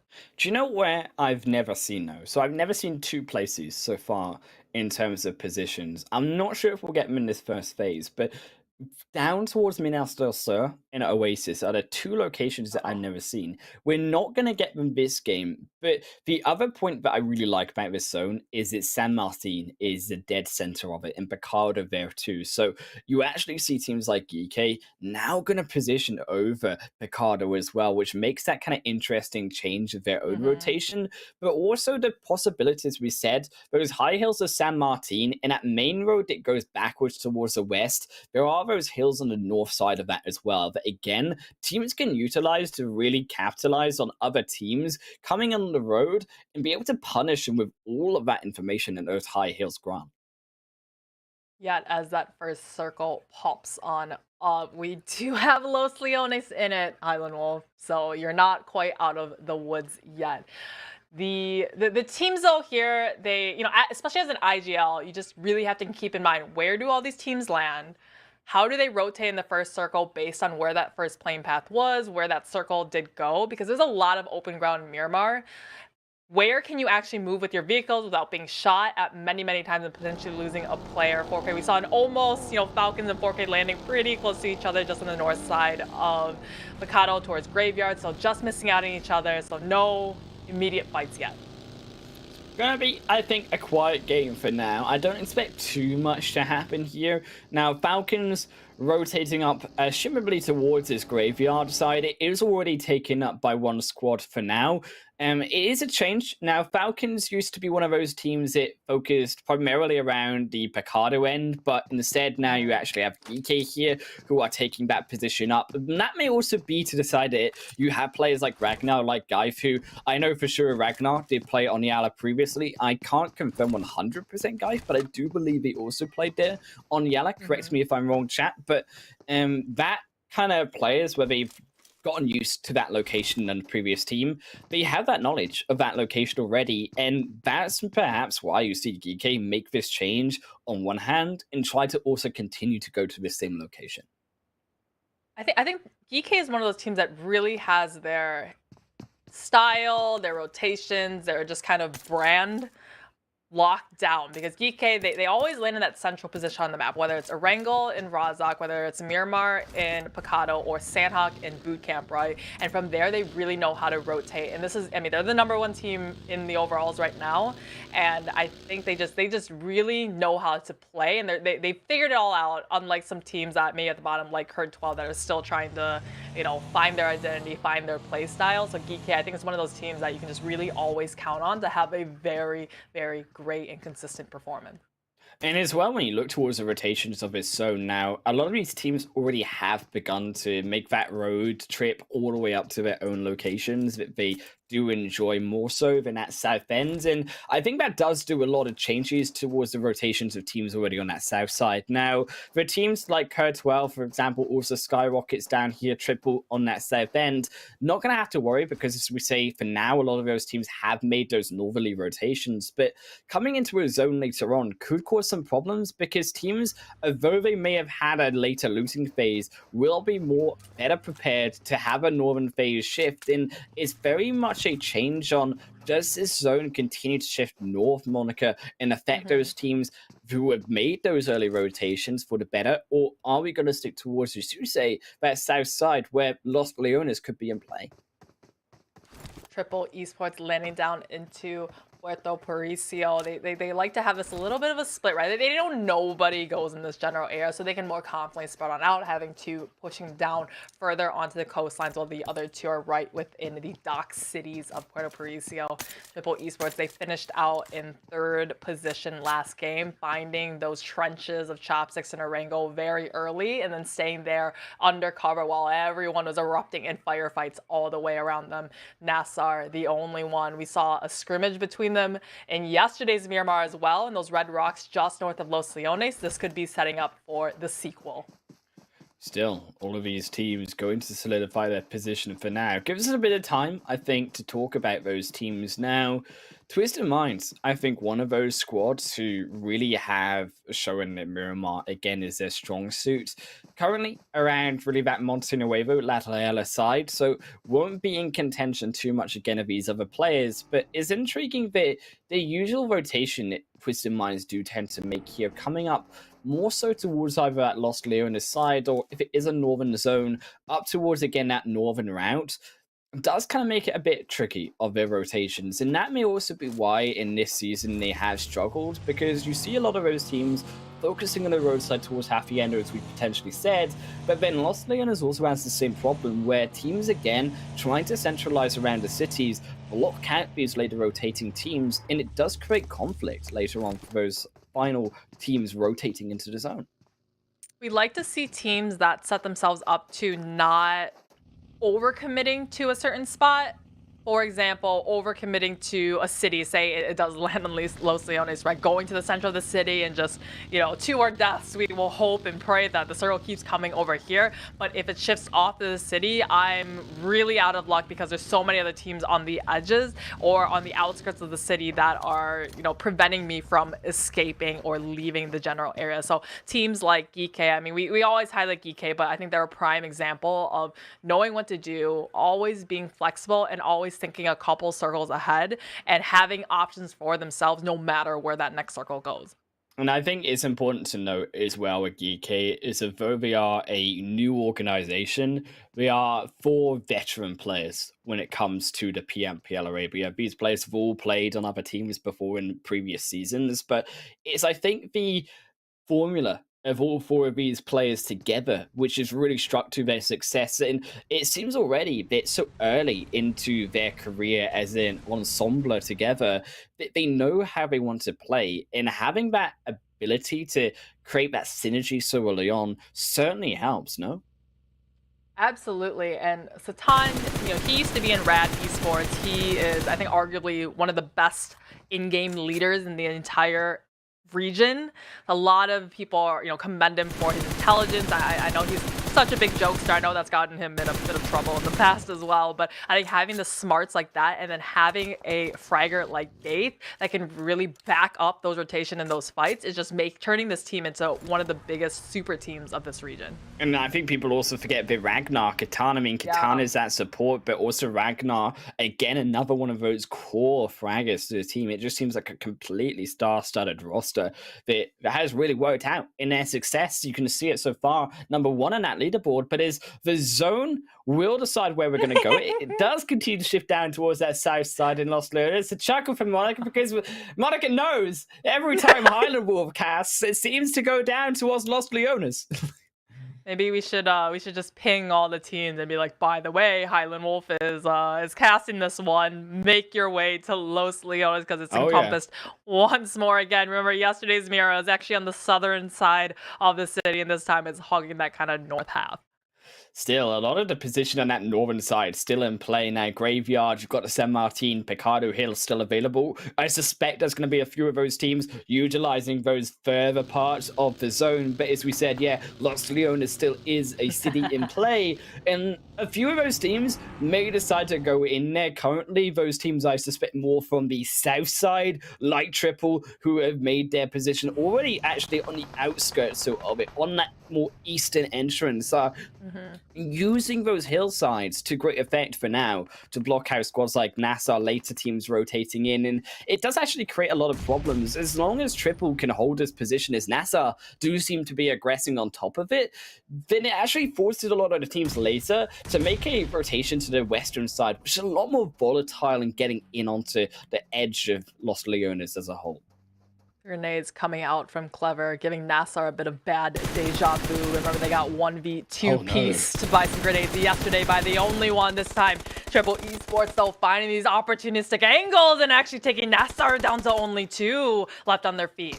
And look at Gringo all the way far down, cannot support the team. And it's a brilliant adaptation by Triple. Yesterday we saw Clever in the same position, was alone. And NASR, I think, is the same deal. But you can see the 3 members of the other Triple team come up behind, not spotted, and assassinate together the entirety of NASR, bar Gringo, who was away from the fight.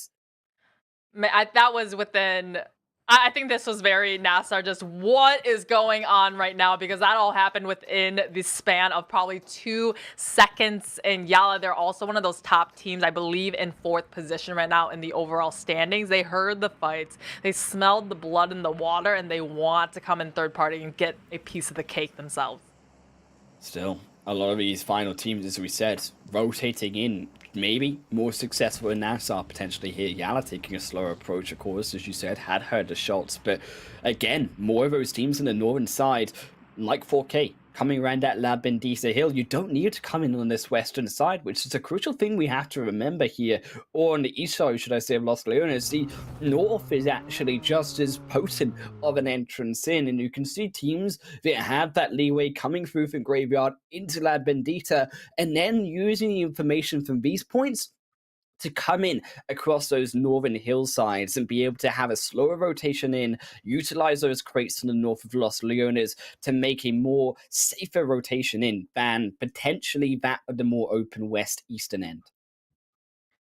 Looks like Dab Center is a bit open right now. Just kind of that off-center positions are being taken up. We see NIGMA Galaxy coming in from El Pozo, taking up the city of Pecado right on the back of GEEKAY, who have left the city to come in. The circle is shifting this time, just still hugging that northwestern edge of Los Leones. But this is a lot of open fields, though. He's like, come on, nah. He's like, no way. It's not happening this time. Third phase, I mean, it goes away, but it goes into that more, I think, even diabolical open field that is that western side. And we said the western side is very tricky to navigate in because it is open, Monica. But what's even more open is that roadside along that entrance into Los Leones. And not only are we going to have teams like potentially Kurd keeping their eyes on that more southern hill, which should provide them those advantages here alongside SKYROCKET. But for those on the northern end of that zone, they're going to have to rotate very far in and commit very hard into those few compounds that are in around that very open field, because we are looking like we could have another open game just like the one previous.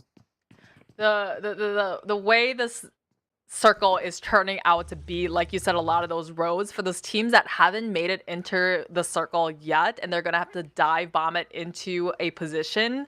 It's either, do you pick the open roads where everyone is keeping their eyes onto you, right, and shooting at your cars as you blowing up, or do you pick the treacherous terrain like we see here that GEEKAY and Road to Glory are setting themselves up to fight in? Slow car rotates up and above, potentially getting shot at as an easy target for everyone above. So it's just harsh rotating for any team in any situation in Miramar. In a few of these further locations as well, kind of baiting these teams in potentially. Now, Los Leones is slightly better than I think Pecado is 2 of these locations, because you do have those 4 stacks, those 5 stacks. You can slowly, more insensibly approach into that zone, but it's still going to be difficult coming downhill and more into the open. Whereas Pecado, you see some of these teams up to the northern end, like FALCONS currently, like NIGMA, they're going to struggle a lot more, because coming out of Pecado this late into the game, teams are going to have a position over you. They're gonna have the high hills, and coming out of Pecado is notoriously difficult because of the short open space you need a vehicle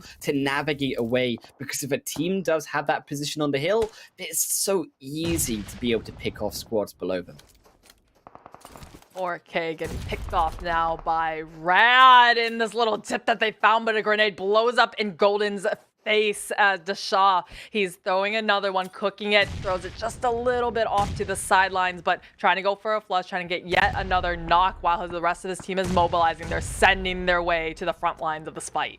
Rad, they use that utilized knock into potentially another. They get Anaconda. It looked close before K. They couldn't find the shots. They messed up the beginning few, and that's going to cost him. Is now on a knock. Will have to run downhill as the only sole survivor. The zone will collapse on top of him, but maybe on a knock will be brave enough, as you can see, stepping back up this hill, possibly looking for a punish onto Rad. 4K, last one left alive. Last game it was Golden, but this time it's another one's turn. He's got two of Rad pushing up right next and close to him, hovering on the apex of this ridge. They're starting to fan out a little bit, having the different angles as they go for the reset on their fourth member from Rad, but Rad is getting debilitated in the back by the only one as they come in third party onto the fight.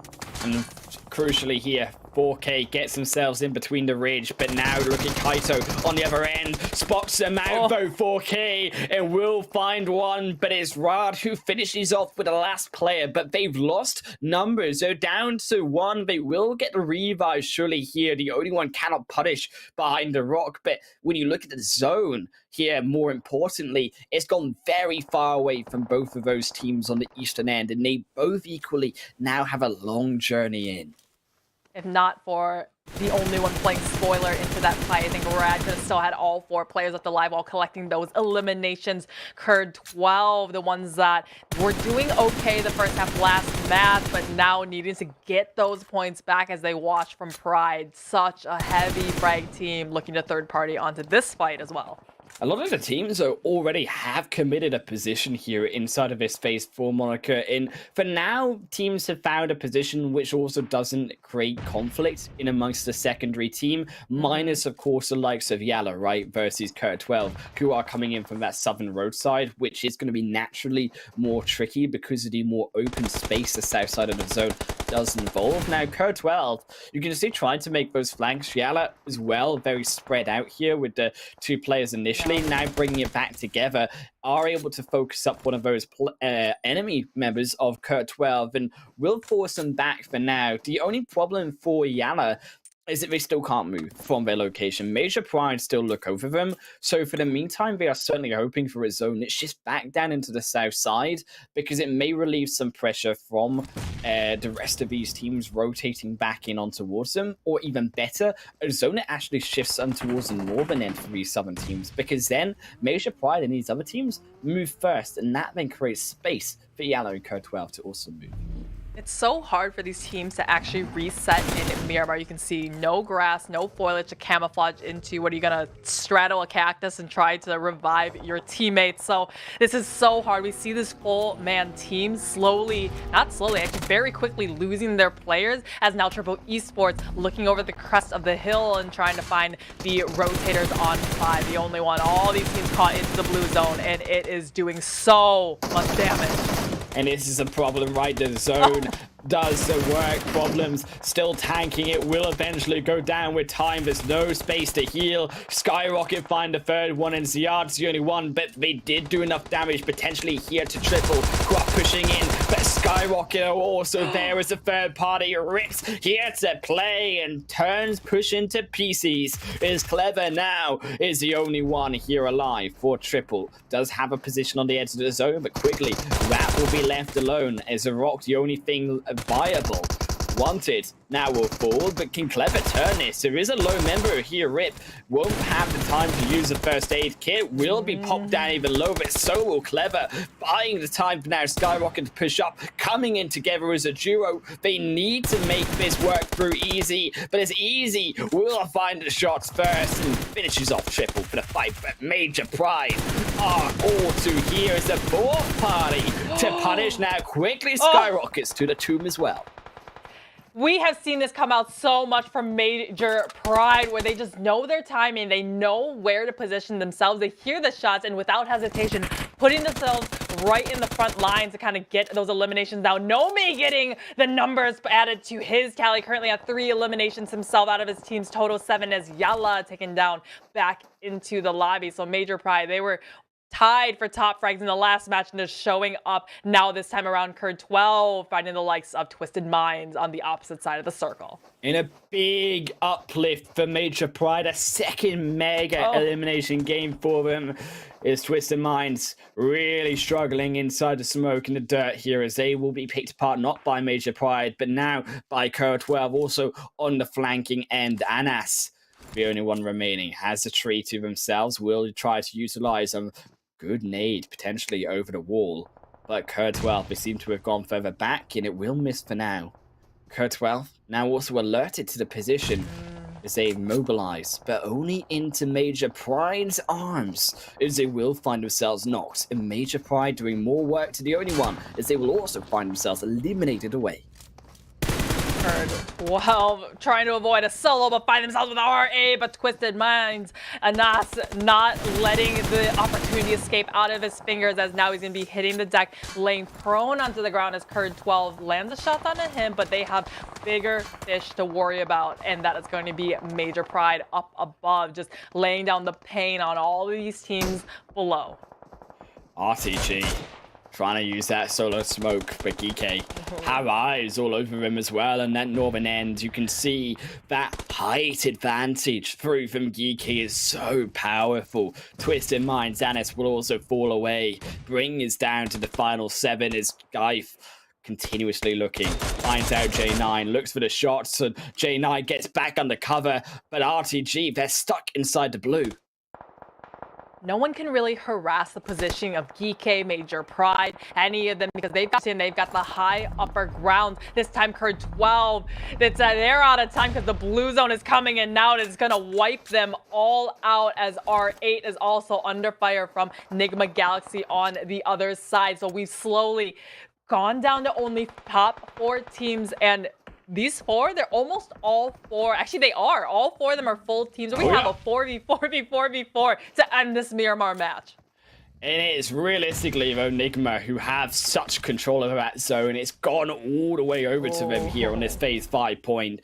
Phase 6 now coming over through from NIGMA is up to them. Can they use that compound? They are on the lower ground, though, crucially. So all of these other teams from outside the zone, they have the height advantage, and GEEKAY will be keen to focus on Falcons, as they are the ones behind them, trying to assert themselves also inside the zone. They'll find one of GEEKAY for now. Geif looks very low indeed as a trade fires through. GEEKAY pinning is a team, however, a secondary knock, but it's a 2-for-2 trade as Falcons pierce back themselves. A second knock for them. GEEKAY, now the rest of them stepping in. Satan is the only one looking for the punish. Knows he has to do it fast as before the revives come up, but it's just too little. In Major Pride, they've heard those shots, so they see the potential.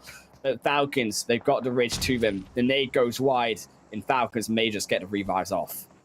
Major Pride just playing this like a classic match. They hear shots and they want the elimination. They want to be part of any single fight in their general direction. You saw them in the middle of that fight between Falcons and GEEKAY. They already mobilized. They came over the top, and now it's a horribly spoiled, rotten sandwich that is going to be Falcons, because on one side it's going to be NIGMA Galaxy forcing the shots up their way, and Major Pride on the upper hand. So Falcons a little bit too late, as they are now taking out 3rd position. Now the 2 major players, the major titans of the lobby, is going to be NIGMA Galaxy down below as Major Pride trying to find their way into this circle. And it should be NIGMA's game, realistically. Now, Major, they've got themselves a position in the zone, but it's completely open, Monica. There's no way that Major Pride can really utilize a compound or so here. There is that one onto the edge, but as quickly as it is there, it disappears. Now, trying to make the flanks, trying to spread out here as a 2-on-2 could be the best option, or alternatively trying to use that T formation that we've seen teams use, where you try to spread the 3 members apart at the back and the 1 on the front to try to draw the attention for those flanking members to come on the sides for your team. NIGMA, however, just have to stay together. They don't have to move currently, and wherever this zone goes will determine who now needs to move first. It does go towards Major Pride, but they have to still survive. NIGMA still have the time on their hands for another 40 seconds. Major Pride doesn't really realistically have any sort of hard cover at this time. Maybe that airdrop that came in at the very last second, they could spread out a little bit more on that northern side. But like you said, NIGMA Galaxy, Lord, he's at that high upper vantage point. All the other three of them down below are just waiting for Major Pride to expose themselves once the smokes do dissipate, because they're running out of resources. They've only got a couple of vehicles like buggies to provide them a little bit of cover. So NIGMA Galaxy, they have Pride right where they want them, and NIGMA Galaxy has more time on their hands as they actually send Raouf up close and personal to Pride to lobby some of those utilities like grenades into their faces. And it's a smart decision. It's a 1v1 versus Yen. Of course, the other one's trying to find the bullets in, but Raouf cannot get over that ridge line. The bullet's just a little bit too short as Major keep himself up. Yen was fired down both from the back line of NIGMA, and that's a crucial entranceway that they needed. They needed that 1-for-1, and now this will open the door for NIGMA to get inside the zone. That's like sending the knight right into the barricade of pawns in this chess game that is this last Miramar match. Pride frozen laying and hitting the deck. Now it's going to be only one up at the top and trying to prevent NIGMA Galaxy from getting more of these eliminations. But NIGMA Galaxy, they're able to show why they're such a high contending team in this region and getting the second chicken dinner of the day. Okay, I mean, fair enough. NIGMA, they get the chicken dinner, is deserved. But they also did get that zone come phase 6. And I've got to argue that Major Pride did a lot of the heavy lifting versus capitalizing there on Falcons and GEEKAY's fight, then trying to get a position in. It was, I think, if Raouf had gone down and had Yen actually got that knock onto NIGMA, maybe there's a world where actually Major Pride can start to begin to play the rest of NIGMA who weren't inside of that zone. Maybe if Raouf hadn't had that position ahead for them, it could have gone either way. But as we check out those match rankings, NIGMA still are victor of that game, regardless, with those 15 placement points, $1,000 in hand, and also the 11 elimination points on twos. I think we're going to see a chicken dinner come out from Major Pride at some point today. This is their second consecutive match that they've gotten in a second place position with a massive number of eliminations. So they're definitely itching for that. We're so close, but just couldn't close it out. So I think Major Pride is definitely running hot and really confident, but they just finally want to jump over that hurdle of finally getting a chicken dinner. 2 second places, so does bring them very much higher in the standings, and keeping track with NIGMA is very crucial, because you have to keep in mind that GEEKAY, as much as they had a good game, did lose out on a few of those points, and also Twisted Minds didn't have a position here in the first page of the leaderboard. So overall, it's a big win in trying to close that gap at the top of the leaderboard, and also more importantly, of course, securing that spot in terms of getting enough points in this second Super Weekend to not have to worry as much about the third. Definitely, you want to be in that top contending position. So if you do go out a little bit early, like NIGMA Galaxy did in the last game, it's okay. You can always come back versus a team that's, hey, we gotta perform every single one of these matches to try to get up in that qualifying spot for the finals. Right. So let's take a look at the second half of the match rankings to see where the bottom half of this lobby did fall. And unfortunately, no points gained by either 4K or NASR, and 4K surely going to slip a little bit further on those leaderboards with that loss. But bigger, I think, losses for the likes of POWR Esport, who, again, only a 1 point game for them here. They are beginning to fall behind, and realistically, you're in a world where they need these points, Monica. They need to continue to get that consistent result that they had actually in the league stage, because it just seems like this Super Weekend, they can't replicate what happened at the beginning of the week. Another team that is falling a little bit shy is going to be Twisted Minds. Remember the last game, they just kind of fell down, and they had one solo left alive that was found right on next to GEEKAY. They didn't really have that many points in the last game, and once again, only 1 point found this match. So we're seeing quite a turn of the events at the very, very top of the standings, as some of our stronger teams like Major Pride, like NIGMA Galaxy, are finally waking up and performing much better. Look, they've got Erangel again, though, Monica, up against them. But before we head there to the Erangel flight path, we're going to take a quick break and check us out with the best offer moments from Miramar.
Let's go.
Welcome back, everyone, here to what will be our third game coming up at the PMPL Arabia full split for the second Super Weekend. Myself, Harlan Wolf, and Monica here, but it's not just us, it's also the Oppo Reno 7 Profile G down below on the middle of your screen with the upgrade phones and upgraded funds. Celebrate your winning spirit with the brand new Oppo Reno Profile G, the designated smartphones for PUBG Mobile Middle East, Africa, and Middle East Esports 2022. But you also need something to drink with that phone, Monica. What better than Monster Energy, the designated energy drinks partner for the PMPL Arabia? Monica, you know, though, it's Erangel coming up, and we're back to the basics of the most important map, you could argue, of all. Definitely back to the basics. Some of these teams definitely need to go back to studying how to play PUBG Mobile, because some of them are not performing well at all this weekend so far. But I mean, that'd be the most optimal way to play, right? Oppo in one hand and then Monster in the other, and you're just playing one-handed as well. So I mean, this Erangel, we're going back, and this is the map that everyone knows really, really well. And remember, it was GEEKAY that stole the chicken dinner in the first match today. Look, you may have one hand, Monica, okay, but you also have 2 feet. I mean, if you never thought of it, like, there's still another 10 digits to play with. Yeah, I wanna actually, I did know one player, and I wanna say it was the Latin America region, who actually did have one hand and was playing in PMPL with one hand. So it was quite the story, and it was quite some impressive stuff coming from him. Look, I think also impressive stuff needs to be done by, as you say, a few of these teams. So I think this Super Weekend has felt a little bit of a development of who may be at the top of our standings now. I think GEEKAY, Major Pride also stepping up majorly in this game. Also NIGMA getting back chicken dinner, very important for them. But got to see consistency still as we are heading in onto our Erangel match. And that word, you cannot, I think, join it together with, as we said, a few of those bottom teams. Now, we are again going to highlight the likes of course, the only one, of course, like POWR. And again, our 3 new teams coming into the second Super Weekend, SKYROCKET, CONQUEROR, and also FALCONS. I think majorly, though, it's more towards the only one in POWR. And the rest of these teams kind of on that second page of the leaderboard who have played 15 more games, keep in mind, than those other 3 new dogs to this Super Weekend, and are still not that far ahead of them. Yeah, they're still definitely playing catch up with, what is it, 15 matches, my apologies, in between them that they still need to, that just means they need to get so many more points on average per match to try to catch up to all the other teams at the beginning. We've seen GEEKAY They've done wonderfully for themselves, being at first place even before today even started and getting the first chicken dinner of the day. And then NIGMA Galaxy, another team that we know can perform well. We just haven't seen them perform at all, really, in terms of those big, massive wins with high eliminations until the last match that we just saw in Miramar where they won. And again, a very central playing path, very much kind of for these teams, going to be coupled by a very central zone here as well, Monica. So nothing really out of the ordinary, but it does leave a lot of question marks, however, on kind of where this zone is going. And I think we're probably going to expect, as a result of this, teams kind of staying towards their own locations, trying to stay into potentially these more edge points of the zone, and phase 2 coming into that at the end of phase 1, trying to have a more central spot inside of this Erangel. This is the second time we've had a very central circle, right, in Erangel. The last one it just did end a little bit west of Pachinki. So I want to see these teams that do go in the center, like NIGMA Galaxy, GEEKAY, NASR, to perform really, really well here. We almost saw a little shot out of the car, though, as Triple Esports begging to be not shot at to continue bringing all 4 to the rest of the match. Triple as well stepping up here when it comes to, I think, some of the games played today. Now, they had a good game, of course, in that first Erangel game. Got to see if they can match that once more. Whereas I think it's been a lot more opposite from some of these other teams, as we said, climbing now. We're still waiting on Falcons, on CONQUEROR, on Sky, all to have their standout performances again today. I think that CONQUEROR kind of showing a little bit more so than I would argue Falcons or Sky, minus, of course, Falcons' first decent game that they had here in Erangel, where you can see a lot more risk involved by CONQUEROR, and that's why they've been having poorer performances than the rest of the other two, but they are certainly trying to go for the fight. And I would rather them be a bit more over-aggressive here now, trying to find their own footing, than be under-aggressive than the likes of maybe Sky today, who haven't been as dominant as these other two. Some teams, they just have their play style where they're most comfortable in. And we've seen that come out from Major Pride, from GEEKAY, where it's, hey, if there's a fight, we're going to go for it. Play a little loose, play a little bit more relaxed. These are two teams that are up on the top standings. So, you know, if they can find their groove, they can really just continue to play so confidently and so consistently versus the teams that are kind of towards the bottom. For example, the only one, like Triple Esports, are, hey, we're at the bottom. We need to get some points. So they're playing kind of more ultra conservative, the opposite of what you said, playing a little bit more aggressive and just you know, just not playing how they know how to play, and their performance is falling because of it. And I think in terms of the consistency of getting that back into these teams, also the psychological aspect plays a lot. And as you say, these teams who haven't been performing today so well, maybe that does have a mental effect on top of these squads, of course, not feeling as great maybe because they haven't had these good results. And for opposite teams like NIGMA, who have done well today, like Major Pride, like GEEKAY, only going to continue to have that confidence instilled in them that they have the capabilities to make these big results, which can have a knock-on effect, as we've seen in previous tournaments, not just this one, Monica, where having those consistent results really can cause a team to mentally stay strong and begin to run away with those results overall.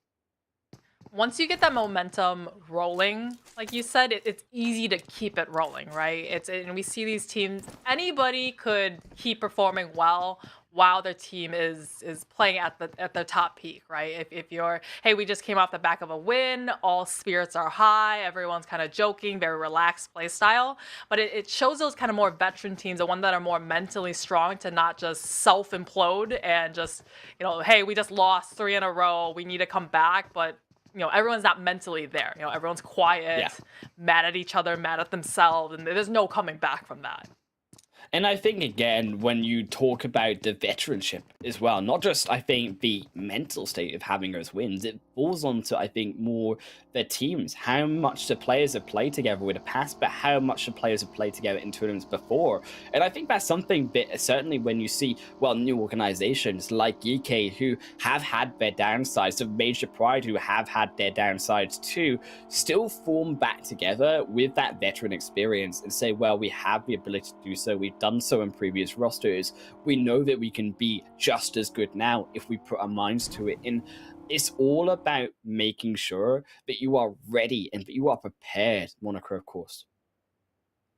One team that hasn't been as prepared for this Super Weekend is going to be 4K. Remember, the first week of league play, they ended up actually qualifying into the first Super Weekend in 16th place. Just by the skin of their teeth, they made it into Super Weekend. And after that first day, they had a chicken dinner. They had all these massive games as well. I think they were about first place. And at the first day of Super Weekend kind of fell from there. But so far, 4K once again just kind of barely made it into Super Weekend. Is just kind of right at the bottom of the overall standings now in Super Weekend. So they just, I don't know, it's a little bit extra, maybe a little extra spice needs to be added to their mix to be able to proof all up and be able to perform better in the Super Weekend. Triple still also continuing to make their rotations in onto this zone. Are down again towards that south side. I'm making the same rotation here up towards that Potato Hill or so, coming down from that more westerly bridge coast. And again, SKYROCKET, again, that other south team gonna use now that space to rotate out of that western bridge, I assume, in a couple moments or so, and get back onto this mainland Erangel like the rest of these teams. Now, the zone still continuing to close here into phase number 2, but it seems also, as a result, as we said and expected, Monica, beginning to centralize as well, and Potato Hill certainly looking like the initial part of where these teams are congesting. Potato Hill is such a great spot, especially, I mean, we always see NIGMA Galaxy, you know, they're right there in Pochinki. They got first kind of rotations right into that general area, but it's so, it goes down to the school area. They're coming downhill from there, right? And they have the vans, but there's a lot of little, what do you call them, kind of outcropping ridges that they can just kind of bunny hop down the hill and still be able to have that little outcropping as protection from those below them, and still be able to rotate on down. Like we see NASR is out here, the only one a little bit above them, and you know, just no matter where it goes, Potato Hill really opens the rotations to getting into that next circle. Right, and indeed is that circle does begin to close now in onto phase 2. The majority of these teams as well have also rotated in. It's been a very quiet game, of course, and I think we started to see that naturally happen as well throughout tournaments. Is again, this one seems to be the case where you come in later into these matches in second week and third week, Monica, and suddenly the teams, as they begin to know the rotations, start to avoid squads. Now, Satan obviously very sneaky right now. Is that POWR perhaps going to find a position on Tabankid?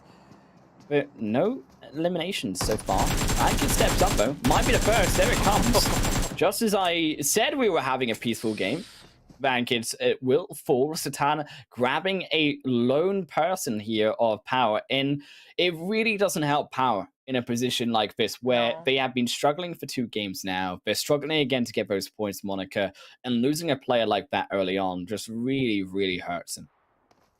I mean, it's just that player going back and kind of second guessing himself. Oh, I didn't clear out the building, right? I didn't clear out the entire compound. Now GEEKAY, the town was just coming in ninja style. You saw him on his belly just coming ever closer, and POWR was just none the wiser to what was about to happen, and the rest of his team kind of yelling at him, what happened? You know, you put us now at only 75% capacity, and it's just clawing themselves a deeper hole to try to win this game with only 3.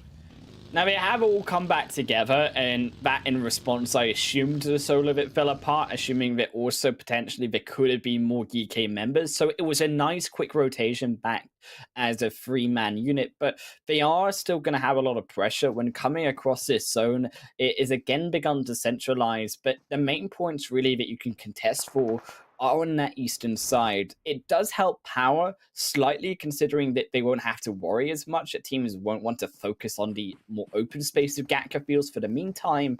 The only other concern that they will have to focus on, however, is those later rotating teams, and that, of course, being the beginnings of major pride of R8, who may spot them out here. Lots of teams in this general hilly side. Not a whole lot of compounds in this general area, but the in terms of up the hill on Potato Hill, Rad coming in from that Milta Power-ish area right through the Snake compound. They're still, you know, their eyesights aren't technically right on here. They continue to rotate on past Curd 12, having that higher upper ground and just really collecting the information, right? They've been here longer than a lot of the other teams in the general area, like Rad, so they have a little more inklings of where it's open, where there might be a team, and then maybe able to come in for a third party if they go for it, because they have more information. They know one side is clear of the fight, and then, you know, rotating in on that to join in. You know, I'm feeling like we need to be educated here, Monica, because I haven't seen a school finish for so long. I mean, we're talking like PMGC 2021. I mean, that's when we're talking about the last time I saw at least a school finish. Where are you kind of thinking right now that you would like this zone to go? Because I know out of the two of us, now I thought I was evil, and then I was apparently surprised, I think, to see that you are on the same page as me, Monica, but potentially even more evil. I don't know. There's still a sliver of that Sanhok island in the circle. Oh, I see. One of these days we'll get one of them. But no. In all seriousness though, I mean we had a Gatka kind of field over there. We had you know setting up for a school one as well. But before we can get into that, we have Rad coming in from Mill to Power. I think trying to harass Falcon out of their spots, maybe mobilizing now, but or maybe not. Maybe Rad is just, hey, we don't want to make the same mistakes we did earlier today, and we're just gonna back off just a little bit. Still, Falcons, they found Kaito, so that will, I think, of course, deter the rest of Rad from coming in. Never Alone there on the backside, I believe, was the one that really hurt here Rad from coming in onto that fight potentially as a whole. That back player, again, really hurting the team who was looking to regress on in, and Rad, as a result, having to push back, but now reduced to 3 players. And even worse so right now is the zone has gone into their hands, and all of those teams looking now around squads like Rad, who still are yet to come further forward, such as CONQUEROR, such as RTG, and suddenly they aren't in a position where they have set up for themselves well, because they've just moved away from Falcons, and even more players are entering in, and you can see that hurts them so much as Delhat will lose their life too. We also see NIGMA Galaxy being hurt in the background as in their backyard in the field just to the north side of Pachinki now being shot at from Twisted Minds. Looks like only one is just kind of this side of Pachinki, Twisted Minds all coming into the barn area. But I mean, this is now getting more congested here as Ragnarok. He's also trying to pepper away at SKYROCKETs just above them and kind of get them out of their area, right? They won't want this hurdle to have to worry about when the circle does inevitably shift and they have to rotate through them.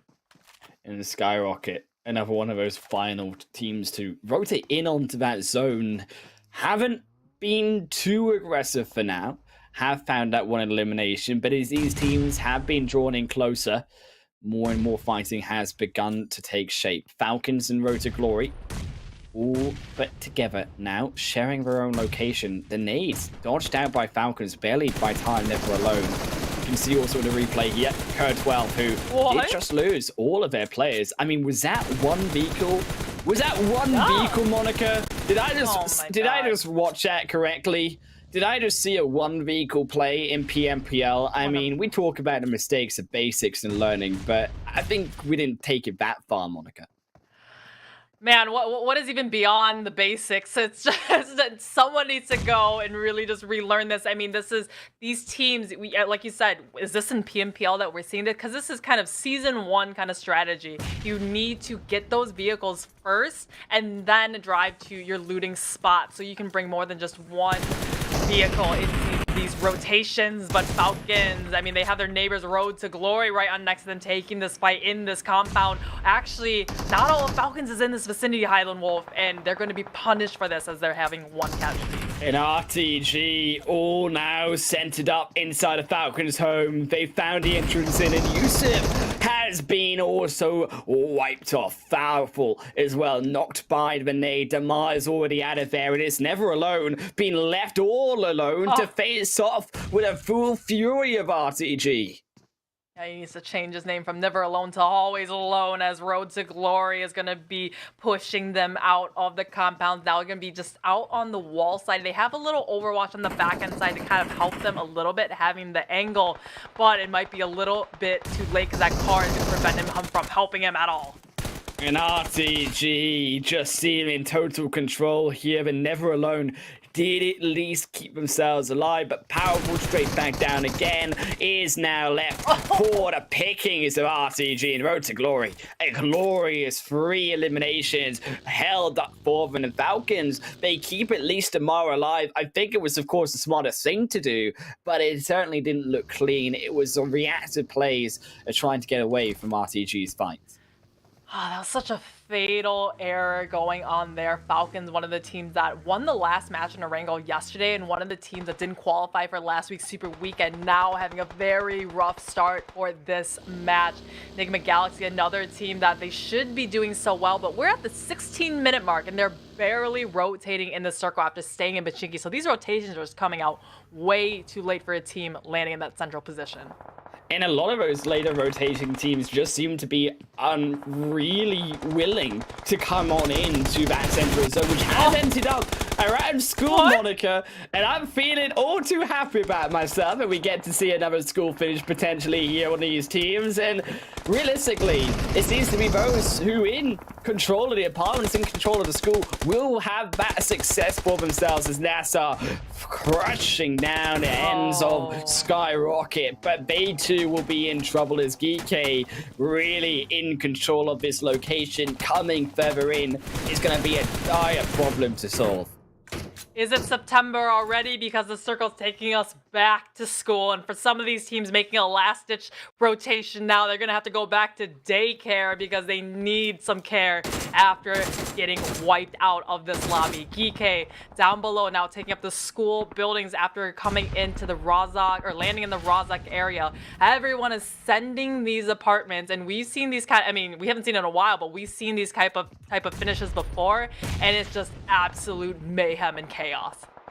NIGMA looking for the nades. They know someone's there. Will miss for now, and YALLA looking for her own, chucking utility each and every way, but Lord has been found, unfortunately. Molly will only do so much, and there's nothing much more they can do at all, as NIGMA will fall away. 5 now eliminations for YALLA inside the apartments. But they have to maintain control. It's triple. Twisted Minds have continued to find their position here. 4K inside the zone as well, but shouldn't really be able to move too much further, considering that triple and also YALLA have control of those eastern side of the apartments buildings. So it will make it very tricky to continue to move across. For now, GEEKAY still continuing to be the strongest team overall when it comes to that school position in hand.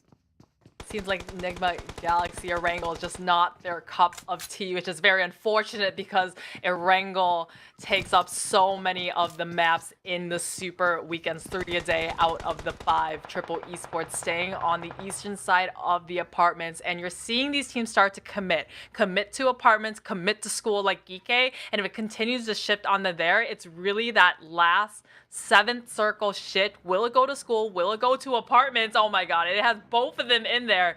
But really, this next circle phase is really going to be the determining factor of who wins this match and who has to cross that very treacherous open road. And YALLA making that move still closer in onto the apartments. GEEKAY have complete control of school. I didn't plan this, okay? I didn't look ahead, Monica. Like, I wanted to say school because I thought it would be interesting. I didn't think it would actually happen. And these teams will be hating themselves for having to face this zone. But RTG will do work with it anyways. It's triple. It looked like they had the control, but they split too far. Clever, though. Finds 2. Maybe they'll keep it alive. There comes a 3rd, finally to close them out. But Unknown is in tatters, and RTG will fall. What just happened? The grenades taking out both of these teams is completely suicide. Both of them having to go back and read the syllabus to figure out what just happened in that match. The only one, they come in from just the edges, now hugging the southern side with NASR just on the outskirts. They're throwing the utility. They're trying to prevent them any more space in this 6th phase. Still, quietens down a bit. The only one, NASR, trying to lobby those nades right in between each side. But problems alongside the rest of the team can't really move anywhere from this edge of the zone. Of course, as we said, you can't really move into the apartments for now. It is continued to be locked down. NASR will try to make that big brave rotation indeed. They're going to send only half of those teams knowing that it is a mega risk. But as you can see, so is so many of these other squads. R8 have been already caught out, but maybe will help NASR here get in. But POWR are in the gym and they're lobbying through the nades like basketballs into the hoops of NASR. You need to have a couple of low tosses here to find the NASR solo hiding on the other side of the wall, but R8 is not having a great time on this side next to the huge fragging team of Major Pride. They're cut down to only 2 players now and committing themselves into this little shack. R8 were also ruined on this rotation, have now got themselves a northern position onside the wall. NASR, all 4 of them making it in as well. Crucial, but they still have more work to be done. Major Pride down to 1 player as well, as A2 on that northern end of the school side will be punished for being further away. And again, will not be able to move further, but that was a huge nade. 2 now down for R8 by GEEKAY. It will hold the fortress, but it is the educational side. Circle shifts this time on to the school area, away from the apartments. All the teams like Twisted Minds who need to cross the road, they're gonna have to put their timing right, but this is looking like quite the impossible journey for them. Everyone on the outskirts of these walls, though, they're going to engage into fight very shortly. Pride still finding some of the members of R8 out into the open. No cover at all for them, as they're just no mercy at all from the likes of Major Pride. All of these teams in the apartments, it's a huge rotation that they have to make, and I don't think any of them will be making it first. Worried right now because, of course, realistically, they have the longest distance to travel. The only one as well going to have another difficult rotation, as they still have not moved from that northern end. Yes, has also been spotted out, and it's going to add pain into the misery that is already being inflicted by the OD1s. Twisted Minds. I'm not sure how they're going to get across the road here. It's all open. Their vehicles must be debilitated by now as YALLA as well. We can see some smoking vehicles on their side, opting to take on the northern side, but Safe is literally right behind one of the players of the only one. Tommy gun does come out in hand, trying to find the knock, but Safe able to just slip away at the last second. And the only one almost catching out YALLA's scythe, and that was very close indeed, but because they don't get that now, they are in a position they have to move further back, and Ali, who gets a punish through onto him. Nah does find scythe indeed, but it's maybe too late now, as all of them caught down in the dirt of that ground. It's so open, there's nowhere to go. Life as well, trying to have the fight of their life right now, but Life going down all but to 0% HP. It's a Molly, won't burn him away, but there's no rescuing this player. He's got his fire protection robe on, but he's going to need a revive soon. It seems 1 sent out towards the school, the other 3 sent into the apartment, so a little bit uncoordinated in this push into this circle. YALLA on the bottom hill side, only 1 member of Twisted Minds above him. I don't know, this is just a complete cluster of teams on that eastern side, and we have so many players knocked here as Dammy from above waiting for this last player 4K to run out in the open. None of the teams from the apartments have continued to move. It's all about the healing, but look at the healing left. They got nothing really. 4K on a knock, trying to make the move. They know they're there. And surprise, Dami shoots him down, but where could Dami go? Dami tried to climb through the tree, but falls down. Couldn't catch the leaves that time. And now, so will Major Pride also struggle coming onto the zone, as the zone has shifted once more, confirming, centralizing around the school end. POWR now on the edge in the gymnasium. There come the end of POWR's spree as GEEKAY just look completely uncontested today in terms of that top spot. They cannot be thrown off the throne. And what can these teams do? Monica, they have complete control of this zone in their hands once more.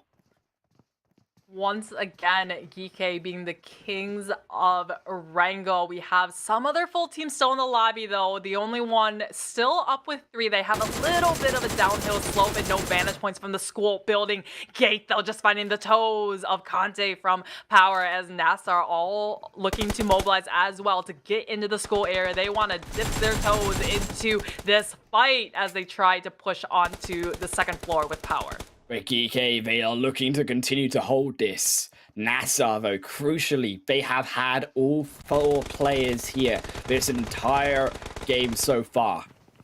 And NASR has slowly worked their way in. They could try to punish. They have the man advantage over everyone else. Triple as well, falling away. Buys more space for them. But is POWR still in the gymnasium as well? But is this issue? It's why NASR have had to be so slow coming in. The only one trying to find the angles here. NASR parkouring up into the outskirts of pool. He comes in real up and close to POWR. The only one is eliminated out. GEEKAY is just waiting for this fight to occur and then coming in for the quick third party. Into the stairway we go, and they're trying to find the lone member of POWR. And they get Kanzi away, blow him against a wall, and NASR will blow up their position into success at the second position overall this game. NASR, we have the man advantage, but those shots will have indefinitely been heard by GEEKAY. And they have still maintaining control. It's going to have to be up to phase 8 here, Monica, on which side it goes. Guy as well, a sneaky position indeed. Will step further back away as NASR very bunched up. Oh, very bunched up indeed. And GEEKAY, if they win, this is going to be the second chicken dinner of the day. NASR, if they win, they will finally join the rankings of all the top teams of having a chicken dinner. Because currently, they're in that top 8 half of Super Weekend overalls, and they don't have a single chicken dinner yet. So pressure on both of these teams to get it. Currently, NASR, they have the one-man advantage over GEEKAY. They have the zone. But, I mean, they have the zone too, but GEEKAY, I mean, they are on a roll, and I don't know if there's anything that can stop GEEKAY at this point. Oh, but that might is here. NASR as well, gonna lose one, but they cannot even find Geith. They do find Satan as well, but it's a double. It's beautiful by Ragnar to maybe close out the standings, and Batika is all left alone. And Ragnar's ready for them. Steps out, tries to find the shots, but it goes amiss. Ragnar's already on the other side and will find the shots indeed. A triple for the veteran and closes out their second chicken dinner, as you say. NASR is just, I know they wanted to get into the main school building, but they were stuck in the pool side. They sent 2 out wide into the walls to try to come around the corner, but it really just put themselves in a spot that GEEKAY could just really take the advantage of and just come around that wall, and then it was just straight sight lines to get 2 different knocks on those players. So I think it's just not really much that NASR could have done. Maybe come in through that little area between the school, or between the pool and school. Maybe only come in that way, because they definitely picked the harder way. Yeah, I think GEEKAY just absolutely gifted that zone, no, Monica. Went to that school side, every single zone shift, and an excellent finish to punish out NASR for those $1,000. See, 28 points in total, but POWR. Also an interesting game by them, Monica, and the only one to both scoring those double digits, where we said both of them coming into this match did need those points. GEEKAY just matching their performance from the first match. Remember, they got a chicken dinner, but they also got 13 eliminations that match as well. So 2 28-point games for today, and we're only on the 3rd one. But NASR, very valiant effort from them, just shy of actually closing out the game. The only one, remember, they were the ones that were just barely at the very, very bottom. So 10 points is it's decent for them, especially because the teams below them like Falcon, Kurt 12, and SKYROCKET didn't have that great of a match as well. And indeed, it was very, of course, sponged up the points by GEEKAY and NASR, these teams at the top. And again, as YALLA even taking those 7 eliminations in total really does help them in those overall points to pick them up. As we check out that second page, and as we said, very sponged those overall results. And as expected, a lot of those teams not picking up many points at all. But another 0-pointer, the second of the day by NIGMA. So 1 chicken dinner, yes, but a very opposite result on the other 2 so far.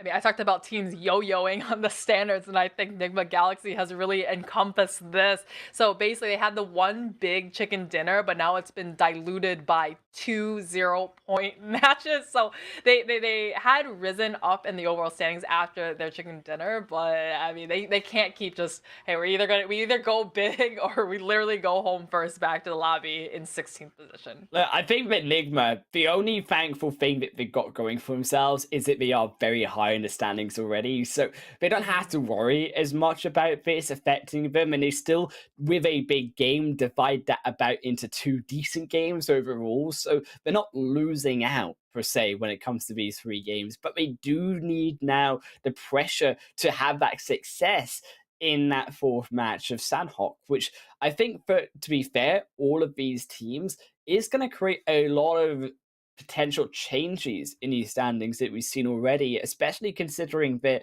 so far RTG are completely undefeated in this match for this week. I can say that everyone keep your eyes on Road to Glory, because they've won probably 3 out of the 4 last Sanhoks that we played, including yesterday and the day before. But before we can dabble in that and see where Road to Glory will fall in Sanhok, let's take a look at the Oppo highlights and come right back.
Welcome back, everyone, here for Sanhok time at the PMPL Arabia Full Split for the second Super Weekend. Myself, Hannah Wolf, and Monica alongside you, but not just ourselves alone. Once again, with upgraded fun and upgraded experience. Celebrate your winning spirit with the brand new Oppo Reno 7 Pro 5G, the designated smartphone for PUBG Mobile Middle East and Africa Esports 2022. But if you want in-game, not just, of course, the phone, you can earn those rewards too with the brilliant Grizzly Bear card collection, Monica. Up until the 7th of July, or 6th of July, should I say, you can join the card collection, draw, and win outfits. There's a chance to get all the pieces of an item in one go, but is in that jungle style of the imagery. We are going into the jungle, Monica. We are into Sanhok. And by the way, Highland Wolf, this is the halfway point of not only this Super Weekend, but all of the Super Weekends. So we are, these, people are really locking themselves in. GEEKAY locking themselves in first place right now with a 67-point difference between themselves and Major Pride. That is $5,000, by the way, they've gotten in just chicken dinners. Mega results, but as you can see, all of the rest of those teams still stuck close together. But as we check out that second page of the leaderboard as well, you can see that there's still more work to be done by a few of these other teams. It's the only one surfacing now above 90th minute with that result in leaving the benchmark for 100 points for, of course, our other three new dogs into the overall rankings, where we need to see, of course, Falcons, Curd, also SKYROCKET be able to surface and find those results. As we're already going to hit it up, though, Monica, straight in onto Sanhok very shortly, where, as we say, these teams very experienced, we could say, in terms of the jungle so far in this week. And RTG still unbeaten. I have a feeling, though, GEEKAY are on a roll today and may be able to contest that streak. Remember, GEEKAY and YALLA are always dropping in boot camp one after another and taking that team fight. And if memory serves me right, GEEKAY has been taken out more times than they've given it back to YALLA. So GEEKAY, this is definitely not their strongest map because they can't get past boot camp with YALLA taking them out every single time. We are looking at a very far northwestern plane path. It does come down on the southern time this time, and every time Road to Glory does end up winning Sanhok, it's always kind of centered right in that center quarry or right outside of Paradise area. They've kind of been given a lot of the great circles in Sanhok. And so, I mean, like you said, they're on a roll with Sanhok, but can anyone dethrone Road to Glory? RTG are just looking still very strong, as we say. It's been a different type of zone, though. So it has gone away from RTG for the most part and down towards that southwest island. And we've not seen really too much of the southwest being in play for now. It has mainly been, of course, towards the teams rotating away from these side islands. And it's actually a surprise that now only in the tournament we are beginning to see teams have to face a zone like this. Is still, some things don't change, though. And YALLA and GEEKAY still in the fight here versus Bootcamp. It went on also to about that kind of 9.5 minute mark. We're wondering, is it going to be that long, Monica? Some of these teams, like we saw Major Pride and we saw Falcons, and some they just really like to just hold each other's hands outside of the circle and just losing all the time in the world to rotate in. Here we do have YALLA, though. They are currently the standing kings of boot camp. As we do see, actually, Safe, he does get knocked first, so GEEKAY turning this in their favor, at least for now. Still also YALLA here, again, continuing to lose out on his players. Has been a faster turn by GEEKAY for the meantime. Is now GEEKAY again winning out. And this might be the change, because of course they won yesterday as well, keep in mind, in terms of that result. YALLA struggling, I think, so far as GEEKAY seem to be forming a strategy, you could argue, that is working against YALLA's hands. Now, it seems to be about slowly pressing around that lobster building, making those slow approaches, but not slow at all. It's Major Pride here versus Uaz. They're both caught in fire and rotation, and Uaz, unfortunately, will fall down for it. But the rest of Triple, they're on the hunt, and Nomi barely gets out alive. I like the burst M16 in close range right in your face to put you down onto your knees. Triple Esports now down to only three times on the QBZ, trying to find these members of Major Pride. So we did have Major Pride. Remember, they were stuck with Falcons in that Kampong area. Looks like this time Major Pride really on a roll. They're saying we don't want to wait that far and we don't want to just sit in the blue zone that much. So I think they just decided to go somewhere else. Really intelligent to give that spot up and just landed on kind of the outskirts of the core area. And this is, again, as we say, that GEEKAY square of all four of them just kind of burning their way through slowly into YALLA's compound. And we'll send out the flashbang for now. Will inhibit GEEKAY's ability for the meantime. But it's more of a desperation flashbang by Boomper because the rest of the players, they're very much relying on Boomper to be able to find an initial knock to draw out the rest of these GEEKAY players themselves, because otherwise you are looking at a world right now where YALLA lose Boomper, the rest of a split, and GEEKAY continue that control. I like now that GEEKAY has eliminated one member of YALLA, knows it can play a little bit more confidently here because the numbers are definitely in their favor. But they need to keep all four up. They're sending Ragnar down on the kind of left-hand side, having that angle because they know that maybe one has escaped into their warehouses. YALLA doing well to set up, not all stacked on top of each other, so can all have different angles to observe how GEEKAY may approach this fight. But again, this is the story of Sanhok Bootcamp because we're always in this bit of a stalemate where everyone is just waiting for the other to make a move. And while all of this stalemate happens, the rest of these teams, they're rotating, Monica. They're making work happen when it comes to the map, and already these squads have begun to rotate slightly further down. Now RTG have come to the trifecta below boot camp as well, Painan beginning to be taken up, the L compound too. So minus this fight, even whoever wins will have a hard time continuing getting into this zone regardless. The fight still is in pursuit, although it does seem to have quietened down for the meantime. Quiet indeed in boot camp, just kind of the odd shots back and forth just to, I think, just apply some pressure and not allow, letting them know, hey, I'm watching this angle, don't come this way, just to not give them any more room. Late, he's got this really close angle on the outskirts, has not found any inch of GEEKAY at all. As Lath, I mean, he's just waiting here. Maybe Gaith hasn't gotten close enough to give away the footsteps, but Lath versus Gaith. I mean, I'm hoping a 1v1 might come out from them. Still, I think it's going to have to be a few moments away. Is both of them, again, as we said, holding their position. I mean, they both have a good spot for now, not willing to give it up, waiting for the other, saying you have to move into us. And it is correct for YALLA to hold this position because they are technically more centered into that zone. So GEEKAY, the onus is on them to continue to move, despite the fact that overall the four walls of that protection of the lobster do help GEEKAY in the fight in the micro fact itself. But for the rest of these positions inside of the game, as we said, about being taken up. Now SKYROCKET, they've held down the L compound for now. GEEKAY Gaith as well, being caught back out in. I thought this would be a bit longer here of a position, Monica, but in the meantime, regardless, it's GEEKAY who seem to have lost their secondary member. Gaith, unfortunately, being eliminated out of this fight, now leaving only a 3 versus 3 in bootcamp. SKYROCKET, I think they've identified there's somebody here waiting here, and you can see them all clustered together using their strength in numbers. Both of them come on through the doorway. Two of them do get knocked as Delhap. Why didn't he continue to commit through the shot through the door? And I think in the animation of getting up, just got knocked instead. So fatal errors on that side of Rad. And Rad are trying to punish, of course. They say, well, we've got a few knocks here. Can we do much more with it? Well, no. They get themselves back up. They defend for now, and Desha has to step back away.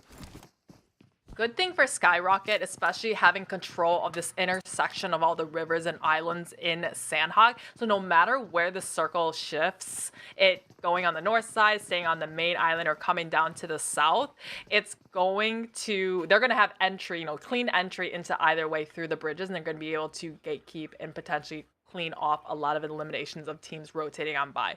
Still though, this boot camp engagement 3 versus 3, but now R8 and Road to Glory are starting to come into the picture and might have some sightlines on the stalemate in the center. Look, I mean, this stalemate is making me grow old, Monica. I want to see some action by these teams for now. We're allowing the rest of these players all continuing to allow a position themselves, bettering their own position around YALLA, around GEEKAY.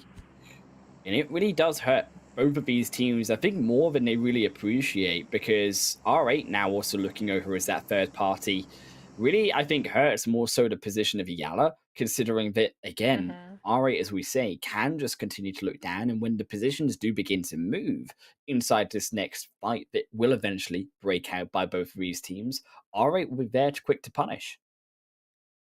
See, in the blue zone, we still have the only one way out. That is Curd 12, starting to come towards the bridges circle. Does center up one more time over the Painan area. So it's looking to probably come off of boot camp soon.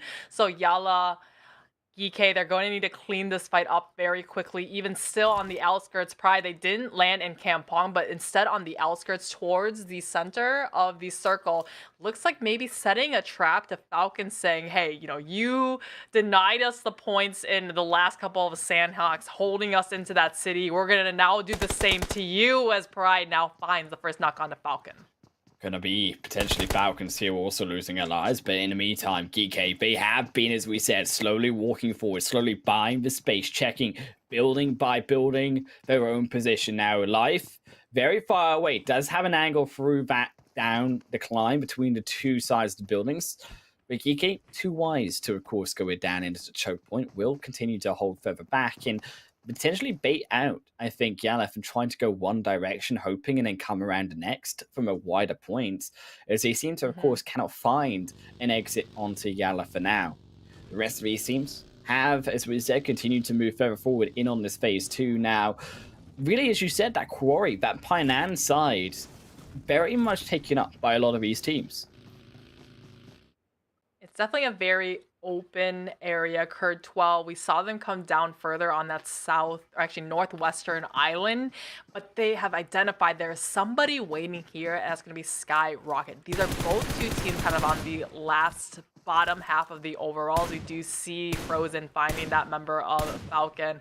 Oh man, the bad man is just trying to save as much ammo as possible and just single tapping him back into the lobby. But back on here, again, Curd 12, SKYROCKET, they're one after each other, because they're both two teams that did not qualify into last Super Weekend. And I think for SKYROCKET, they've had a fantastic position here with the control-less L compound, particularly in a game like this where the zone does go down to the South Island.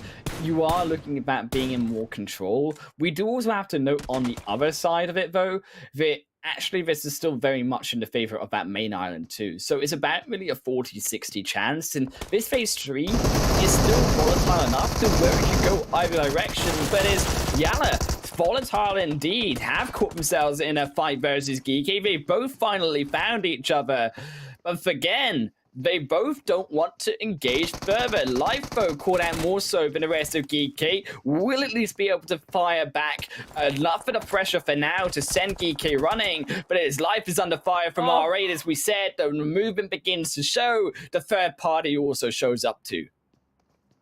GEEKAY should be able to identify this happened right here. They saw a knock. I mean, there's vague information to know who it was exactly, but they heard the shots with the M4 come down from the hillside. Oh, Bomba, his head caught out over the top of the window, thought he was in safety, but was actually not. So YALLA now down to only one as GEEKAY. I mean, this is the first time I've seen them really come in with the help of R8. So maybe they need to, you know, send a thank you card over to R8's side. But POWR now coming on the northern side. This is proving very disastrous for GEEKAY. And this is why this fight going on for so darn long, Monica, really hurts these two teams in boot camp. They haven't had a chance to loot up as much, either of them. They don't have the utility. They've used a lot of that already. And now a full angry squad of POWR coming in here, cleaning up both of these two teams. This was why YALLA did shift away in the spring season from boot camp, because this type of thing happens so many times. You see two teams fight it out in boot camp.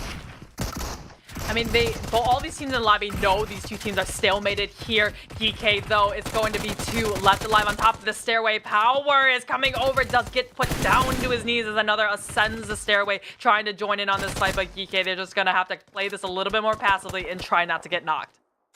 GEEKAY gonna fall to their unfortunately demise. Here's the first team out, a complete opposite from the rest of the day they have been having. They try to, of course, take POWR away, but it's not out of the woods yet by POWR, nor, of course, YALLA, who down to a solo player don't really have anywhere that they can move. And the zone has moved away from both of these teams, and therefore now are in a very powerful position to continue to keep them there. I guess we can put this winner tally in YALLA's box, but I mean, we had a couple variables of POWR and R8 spoiling the direct fight between them. R8, though, they have the high vantage point of the boot camp hill just to the south of boot camp.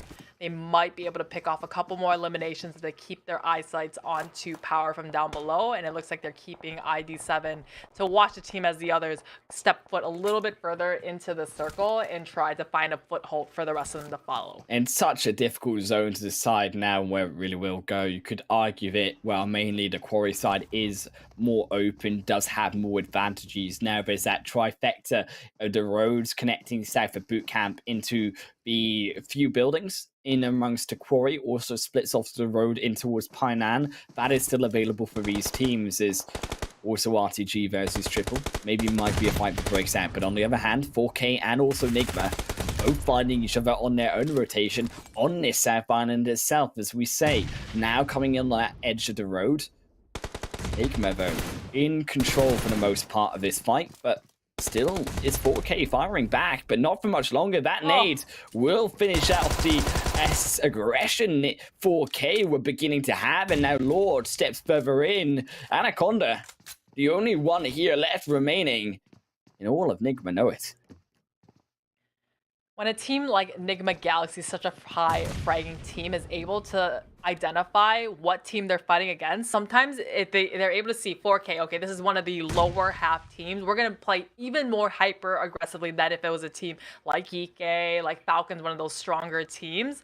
So I think that's really, we're seeing a lot of even more aggression we would normally see coming out of NIGMA Galaxy, because they know it is 4K and they know it's you know, I hate to say it, it's easy kind of pickings for them to add to their tallies, because NIGMA Galaxy, after having 2 0-point games today, really needs to rack up those points.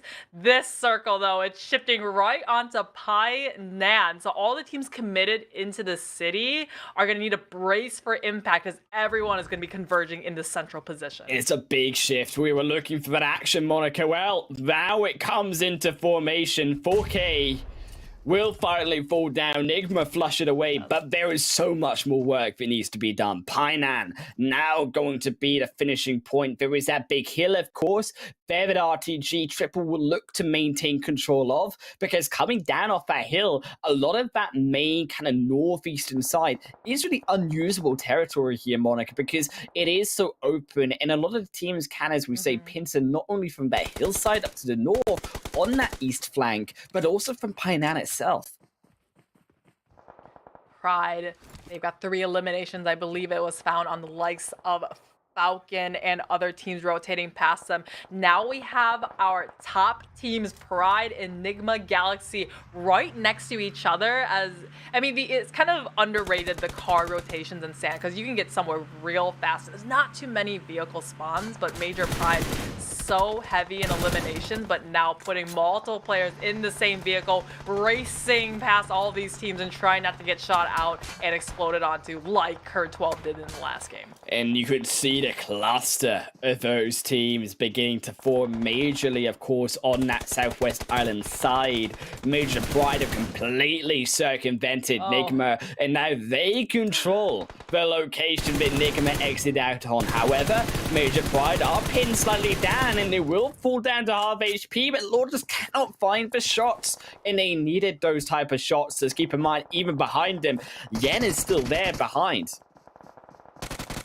Somehow NIGMA Galaxy has allowed Major Pride to just completely rotate right in front of them and steal the spot away. Raul, he's going to be up close and personal, but he is by his lonesome with a grenade, trying to bounce it, trying to find the connection onto Nomi while he pulls the pin as well. So NIGMA Galaxy is pretty spread out here, and they're not able to support each other as the blue zone dust starts to envelop. Nomi, though, getting knocked to his knees and getting traded out. This time, NIGMA Galaxy is going to be a 2 versus 1. And Major, they might have been off more we can chew again as well. Just couldn't find those back shots inside the zone.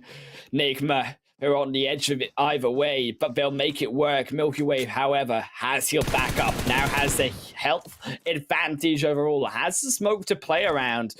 But I don't believe any utility there to be able to fire down onto Lord's face. So we'll be able to survive for now.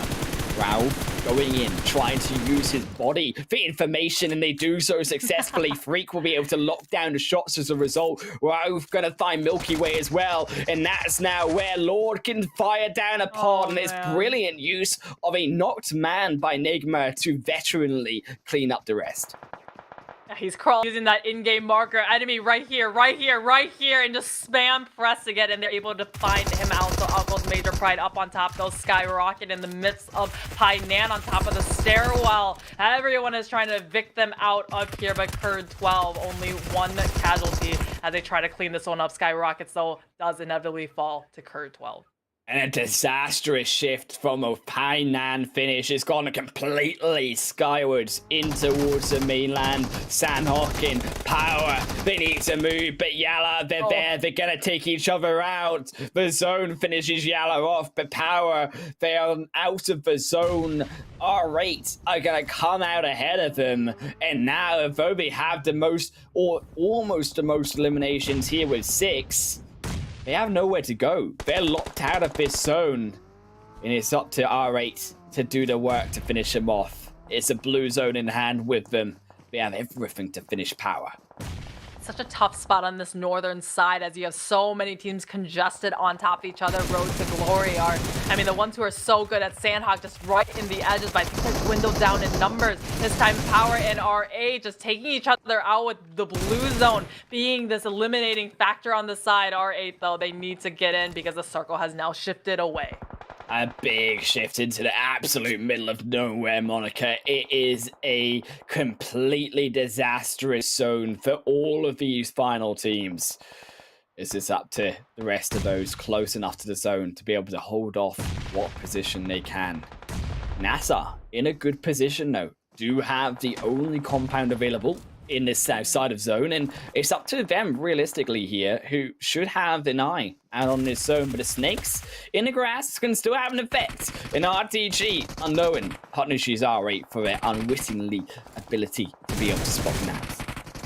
Snakes in the grass now. Road to Glory, only one left stand. It's gonna be Nabu, their in-game leader. Can he clutch it up here with the entirety of R8 descending the mountainside and trying to be pest control to get them out of their vicinity? POWR is still hanging on by the skin of their teeth, though, as Twisted Minds is now taken out by the solo of Road to Glory. It's a big dive in. Prestige gets behind the next rock throw in time, but we're still not inside the zone. NASR now in the fight versus Falcons. So all but know they have to make the move count, and they get the shots onto Miracle. They'll find the elimination, but not before Never Alone falls down to Gringo. The nade will go wide, and NASR clean up the fight indeed. 3 eliminations for now, but Falcons are still not out of it yet. They will continue to heal through Yusuf in hope that they can outlive the rest, as it's all about the healing strategy, baby, because there's 3 solos. 1 will fall down. Falcons will be the 5th position. But look at it again. NASR, yes, they may be in lead, but here is NIGMA. Always finding that healing position, and Freak is just making it work again.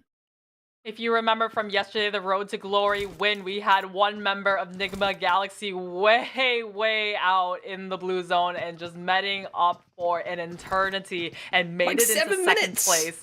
It's still 7 minutes. It was forever and ever, and he was out here. So I want to see how many first aids he has. But NASR, they've got the lower hill. They now finally need to leave this compound that's gifted them so much time. But R8, they are going to be uphill and looking down as they run. Like, NIGMA, I don't know how they do it, but they are the masters of the healing strategy here on Sanhok. Freak, He's still going, man. I don't think he's going to run out anytime soon. I believe if we could keep going through this zone, the damage to the blue zone is high enough there. He was far away, which I was going to say could cause him to fall. Dar will also fall as well. Wow. And R8's the only one next. I mean, Prestige, they've done well for themselves, but this is the end of the line, I'm afraid, in the zone. We'll take them away. And NASR secure themselves a chicken dinner of Sanhok today. And you said, Monica, they needed a chicken dinner. They were one of the few teams in the top 8 not to have one. Well, now they do. They're following the patterns of Major Pride, right? Major Pride got second place, so close getting the chicken dinner, but wasn't able to get in the first 2 games. And then NASR in that last Erangel match, you saw them get second place after GEEKAY, robbed of the win, but now they've gotten it here. And I was saying wow because there was NIGMA Galaxy. If Freak had one more first aid, right, that 3 seconds maybe, he would have been 1 higher placement over that last member of POWR. So it's just all in timing and those utilities that you can collect. Yeah, right. I mean, just so far out the zone, of course, the further you're away in that blue, the more damage the blue does from the zone itself. So NASR, although all of those healing strategies do claim through the chicken dinner, and 20 points in total for them. R8 clawing their way back on that leaderboard with 18, but POWR, another good game by them here. And Monica, POWR beginning to try surge themselves away from the bottom of that leaderboard. I bet they starting to get that caffeine kick from the monsters that they drank during the break. And NIGMA Galaxy, even though they only finished out in 4th place, they still had the highest number of eliminations of any team in the lobby. So great for them, still playing aggressive and still getting a 15-point game. So now they've kind of, I guess, diluted the 0-point game, but they're still kind of just averaging, very average in total across these 4 matches played today. In Cur 12 as well, Falcons at least getting into that top 8. Of course, Falcons, a double-digit game for them. But as we check out, of course, that second page of the match rankings, it was, again, a little bit skewed, where a few points here or there for most of these teams. Of course, GEEKAY, YALLA, a major fight that did happen. And though it was slow, it did catch out both of them in the end. And GEEKAY and YALLA will go home with only 2 points total each. I think, when is it the time, though, that YALLA and GEEKAY will consider other options, Monica? Because they fight for so long, about 10 minutes plus these last 2 days. And you saw it here first in this match. Teams just come in, later rotation, and say, well, you're still here fighting? Let me just help you and clean you up. Let me just help myself. And that's exactly what POWR and R8 said. I think GEEKAY, they're sitting real strong. 5 chicken dinners and super weekends, #1 team right now, so they can kind of afford this little mishap in Sanhok a little bit more. But I think going into finals, if they are still there, they're gonna need to come up with a different decision. Yeah, indeed, as we're going into our final game of Erangel. But before that, we're going back to the best of our moments and a break once more.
One more game to go in the second day of the second Super Weekend here at the PMPL Arabia Full Split. Myself, Highland Wolf, and Monica joined with you. But of course, one more time, we've got to say that beautiful vote down below should be appreciated. And buy one up with the upgraded fun and upgraded performance. Celebrate your winning spirit with the brand new Oppo Reno 7 Pro 5G, the designated smartphones for PUBG Mobile Middle East and Africa Esports 2022. Also, if you want, of course, that phone, what else do you need to go with it? Is the drink once more, Monica? It's Monster Energy, the designated energy drink partner for the PMPL Arabia. Monica, we've only got one more match, though, as I said. And these teams, they need to keep their energy still pocket clean because they have a lot of work to do here on Erangel.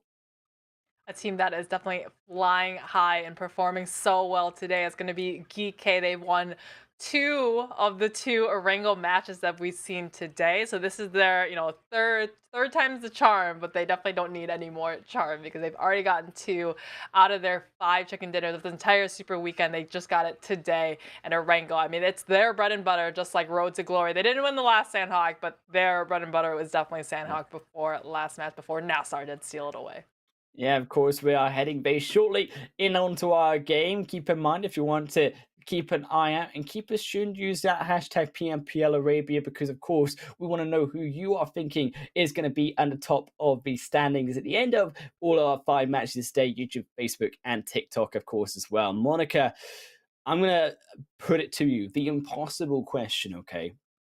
Who do you think has this last game under the bag? I want to say Major Pride. I think they've gotten 2 different matches stolen away from them. That was the first game and the second game today where they got 13 massive eliminations each. I think they're really just on edge to win a match finally. Gotta see if they can make it, though. They've been close enough. One more angle game to go here for Major's chances. I do believe that Major probably have done a lot today to, I think, secure a chicken dinner. I mean, GEEKAY, they've been holding it all, as we said. 2 chicken dinners so far today. But at 16th position on Sanhok was not the same result. So they are going to need to come back strong. Coming up strong, this plane path right down the center one more time. And we've had very easy plane paths so far in Erangel. We haven't seen any kind of extreme, just, sending a team way out of their comfort zone to try to rotate somewhere. I want to see, though, we've seen 2 very central circles so far, Highland Wolf, today, and I want to see something a little more crazy, a little bit more exciting. You want to see something crazy? I mean, to be fair, right, we're both on the desk, and we've not seen any real crazy zones so far. I mean, we had the hard shifts, right? Like, there were a couple hard shifts, but there's been no, like, brutally insane zone, bar, I think, Sanhok. There has been a little bit up there in terms of difficulty. Of course, GEEKAY, when we talked about those 2 chicken dinners as well, Monica, I forgot to actually realize that it's been on both Erangels today so far. So GEEKAY are clearly the favorites coming in onto this game. However, we do get a little bit of a different shift here on this first phase. It has gone this time towards the west. Okay, we saw I want to say it was South Georgia Pole Circle yesterday. We saw ones before that kind of hugged that western bridge, potentially. These teams that are going in here, Major Pride, I mean, they're getting, look how split up they are now. Usually they only go to that hospital kind of South Georgia Pole area, but they know the other teams, they don't even drop in their general vicinity. So they're doing such a massive split here. 1 in the Georgia Pole crates, 2 going for vehicles out wide as we flip onto Curd 12 going up into that Milta area. So Curd 12 is going to have quite the ways to rotate, and they're losing some time here because they're even so driving to Milta to loot just to drive back to get in that next circle. It's going to be a long rotation for a couple of those teams who always going to want to go towards that eastern end as NASR maybe do lose themselves one here, barely getting away by that vehicle for the meantime. 4K will not strike down Miracle just yet. Too far away for the shots as they come out of the view distance, but for, I think, teams coming on, as we said, to that eastern side, squads like RTG, teams like here also, Rad, the only one who already have to take a long route in towards that eastern end, gonna be, I think, more efficient a game required from them because they do obviously have to come back in onto this zone. I'm still a big believer of the South Island. I mean, I have to stop my words, okay? Because I'm just saying, we haven't seen, a glider all tournament, RTG. Oh no! Don't tell me they're gonna take the car. No, that's so boring. Take the glider, Vol. I hope they take that glider. I want to see it used. There we go. I'll tell you what happened. I'll tell you what happened. Bolt spent the big money, got the supercar skin. His teammate does not have it, so he just stopped his glider to give his teammate the skin because it doesn't switch out. That's the and then IQ. he's gonna take it. So Volt, great teammate. That's what we can give him. Yeah, best teammate in this lobby. Taking the money of the vehicle for his teammate. RTG though, Volt. I mean, he's flying. I could just watch this all day. This is like, you know those videos where you go to sleep and they sell all the smooth things to you? Well, I mean, never mind. Okay, spell. I was gonna say, it's just like so tranquil. But I mean, when you fall like that, Volt, you really just ruin the experience. Yeah, I mean, I don't think there's any cushion bags, or I hope his seatbelt was plugged in. It was a hard landing. We haven't seen the gliders in PMPL yet, and I think for good reason. No. It's just so hard. I think he's like, I'm. Someone turn the camera off. Like, someone change the camera, please. Revoke his flying license. I think this is just. He's like, yeah, I just gotta go for the coupe and take the normal way of rotating. Look, it was beautiful for only a moment, but all reminded why the glider, I think, is probably not as well used in the PMPL. Oh, everything that goes up must come down, I guess. So, Bo, I think you just want to go for the memes, the lulls of using a glider in PMPL, even if it was only for 5 seconds in the air.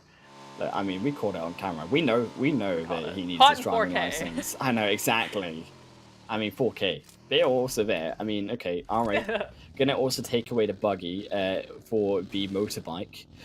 What type of vehicle, would you be like preferred to using, Monica? I mean, I know you coached, teams before. What would you like recommend to them as like the best vehicle to go for? I always saw players that really emphasize using the buggies. Even though they are back-wheel drive, blowing up the back tires, you can't drive it anymore. It's just way easier and lower profile than kind of the Dacias, the UAZs of the world. You're able to just kind of really roll in. You know, if you have a hill and it's just not even that high, a buggy's a little bit less obvious that you're parked there. You can just one person lay a little bit prone behind it, and you can be a little bit more sneaky incognito. So I'd say a buggy. Do you know what they haven't introduced in Erangel that I think they need to introduce? Okay, can you guess it? Guess the vehicle, Monica. A 4-seater glider. Oh, that's an idea. Like, I wasn't thinking that, but like Tencent, you heard it here first, Monica. Like the idea, copyrighted by Monica, 4-seater glider. Let me just patent the idea right now. Exactly. You have to get a license for it. I mean, it's got to happen. You know, you like touching on my one true love of the glider, but the real one true love that I have for Miramar that I would love to see on Erangel is the Beep Beep bus. I mean, I feel like the bus is not utilized as much, and we go way back. Like, me and the Beep Beep bus, we have so much history, Monica. It's like a true romance novel.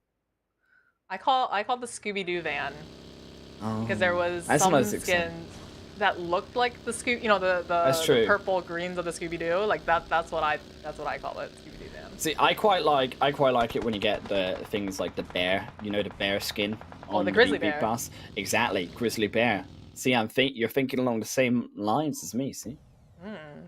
Available in game until July 5th.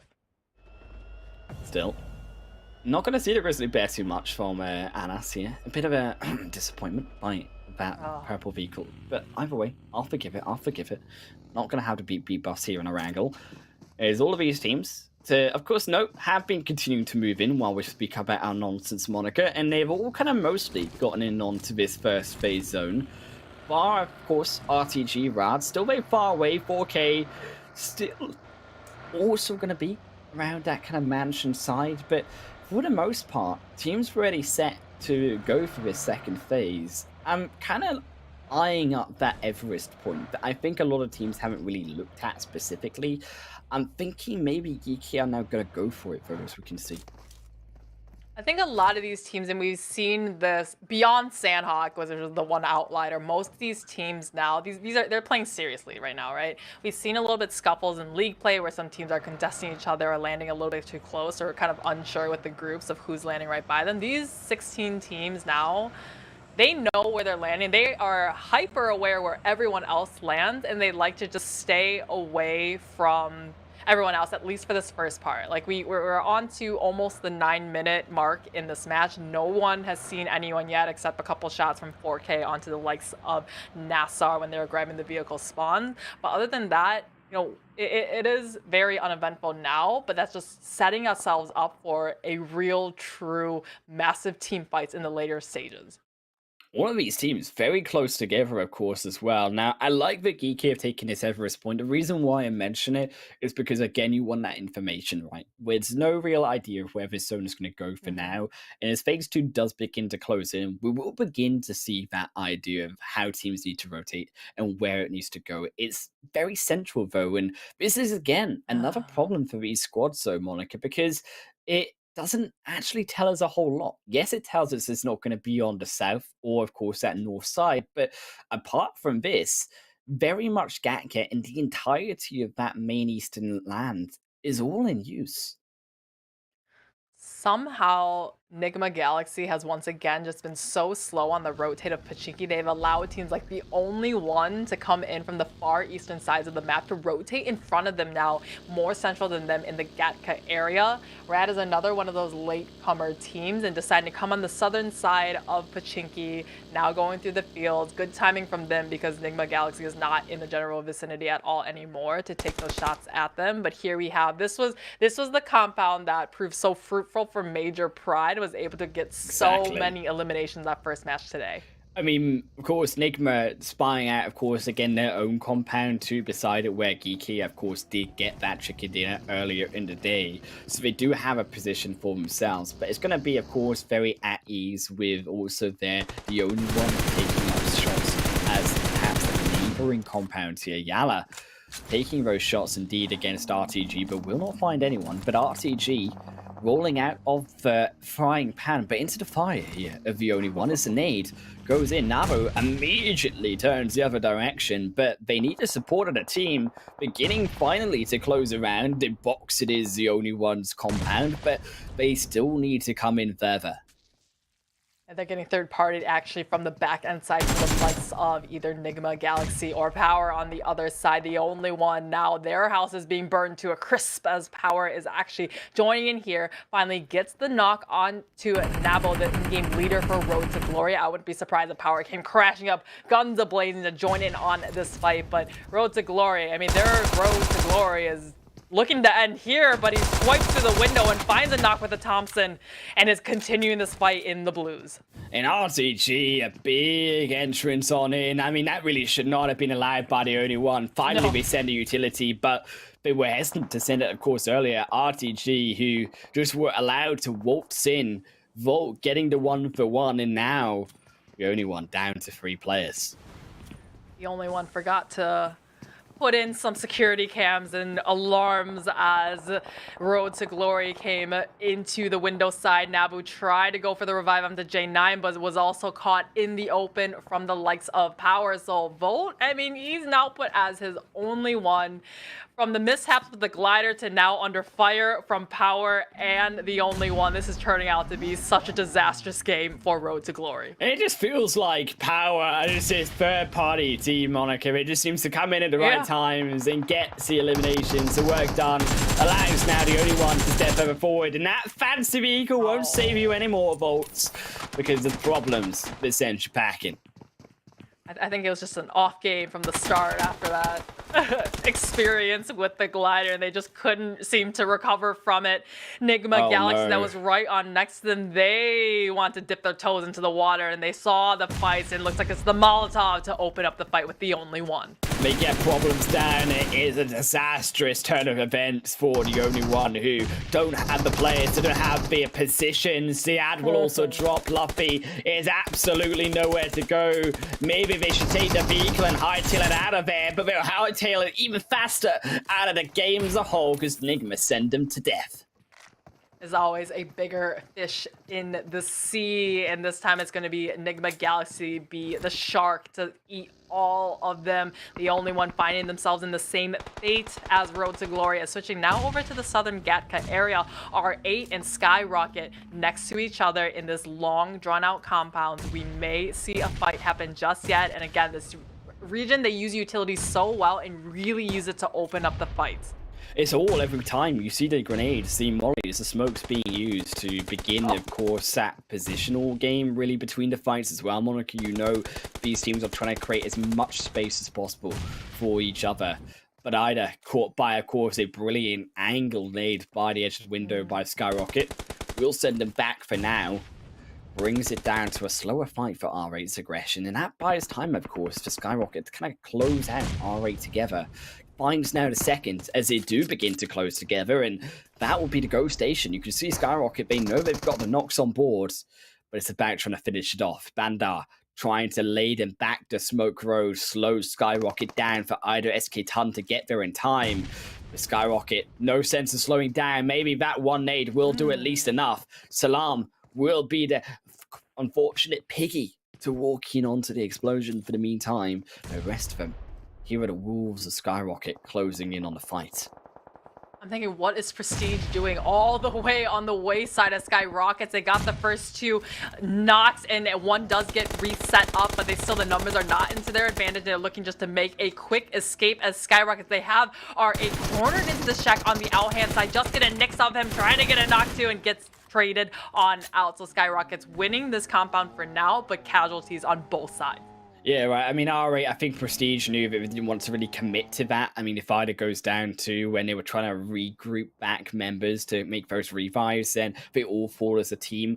Prestige maybe also could have been trying to bait them in onto that side to then come in later, but at the same time, right, they didn't fully commit, so SKYROCKET have that numbers advantage straight up, and even when you find a knock like that onto the initial member of SKYROCKET, it's still an even fight for them. They have, of course, the knocks already in their hands, and it just was SKYROCKET's game. As Falcons here, Major Pride versus each other, but Major Pride inside the blue this time around, and the onus on them to make that push in. I think Major Pride coming in from the South Georgia Pole area always thinks that this kind of rotation is completely for free. And the outlier here is Falcons from Yasnaya actually rotated way further up north and onto their side of the circle, further than they were even expecting. So they've caught with literally their pants down as now Pride. I mean, I wanted them to do a really good game here, but it looks like it is not setting themselves up well here as Milky Way. He is going to be looking down, trying to find the Falcons hiding in the trees, but I don't know if they are going to be able to recover from this one. Major, they got a long road, and it seems like it's being cut short. Frozen will also fall as well. Nomi does get away, so the 3-man distraction was enough, but it was extremely costly. In fact, Nomi gonna recircle around here to try find a position of Falcons, but won't be able to stop it. Instead, we'll have to settle as a solo player here. Falcons beginning that revive inside the smoke, but there is no knowledge of it by the Major Pride member. Instead, only will be caught out by Demar, sneakily hiding above the hillside, and Major Pride are no more. Nomi is definitely one of those players on his team that has the higher gun skill. I think it's just the animation of ejecting himself out of the car and such just wasn't quite enough time. But Kurt 12 is now crashing up onto our Kings of the Lobby. No. It's going to be GEEKAY. Oh no, they're all falling down like dominoes. And Kurt 12, I'm not sure what was going on in their heads. But you just way into a compound and into a rotation into the circle like that. I don't know what it is about Code 12, but today the 4-man 1v4 rotation, now again crashing in just into the choke point of the enemies.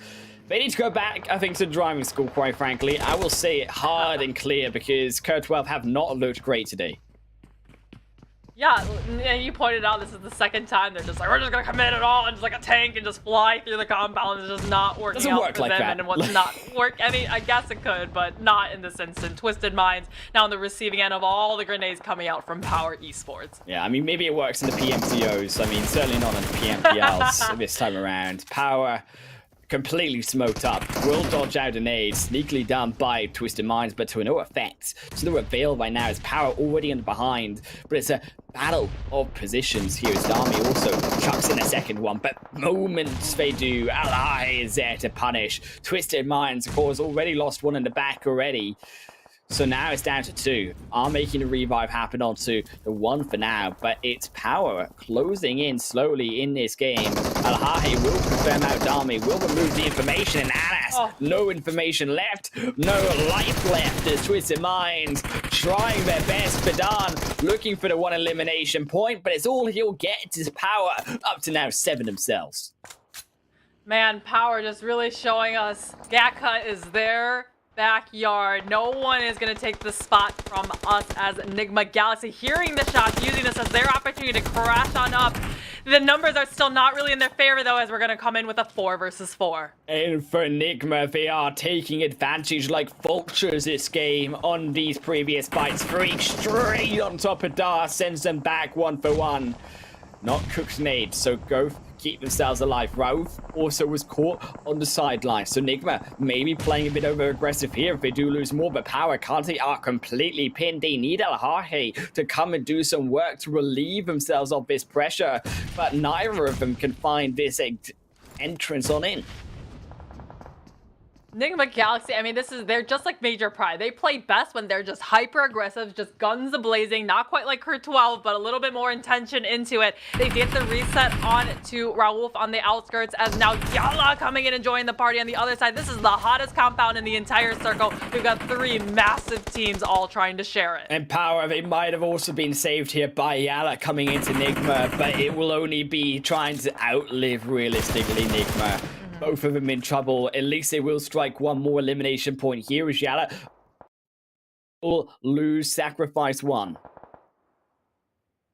Sacrifice 1 indeed. Now NIGMA Galaxy all pushed back a little bit. They've got all 4 left standing. Power has lost 1 in the meantime, as it's kind of who is going to turn the tides on the other favor. You want to be that 3rd team, right? You're the 3rd party onto the fight. You don't want to be in the midst of it. So whoever can get the timing right and keep their players left up standing will be great here. But on the outskirts, everyone else is using this distraction to get into the circle. But I mean, YALLA, they've got a little bit more spread out, but Power, they're actually split in half and are pretty isolated. And the zone goes away for the majority of these players, so this fight has to be done quickly and efficiently. GEEKAY as well, rotating in behind. They tried, I think, to send at least 1 player in, but gets called out either way. 4K will fall down to Lord, and Satan is also just as equally pinned here by the side of NIGMA Galaxy, but has the big position to actually punish now down onto NIGMA. Losing the player there to Gaive now puts NIGMA in a very dire spot with YALLA and Power still here in the compound.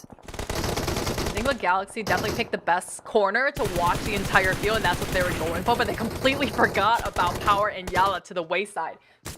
Triple Esports onto the roof side, trying to find the landing. The shot this time, GEEKAY Gate with the SKS. Now finding Rad, just having such a unlucky hand as they're caught out in the field. And in this kind of open field and circle, Highland Wolf, you have to have the vehicles, you have to have the hard cover to try to get in, because if you're trying to run it on your open feet, it's not going to end well. I mean, you can make that cover, as GEEKAY are also doing, using the vehicles to build almost a wall against the other players, if you like, inside of that main front side. Of course, getting with the buggy was exploding potentially there, being all smoked up, so avoiding the potential of being blown up indeed, but Satan still will fall anyways to Hamodi. Falcons also going to lose 1 as Damar and lose the rest of themselves as NASR just completely find them with their grenade.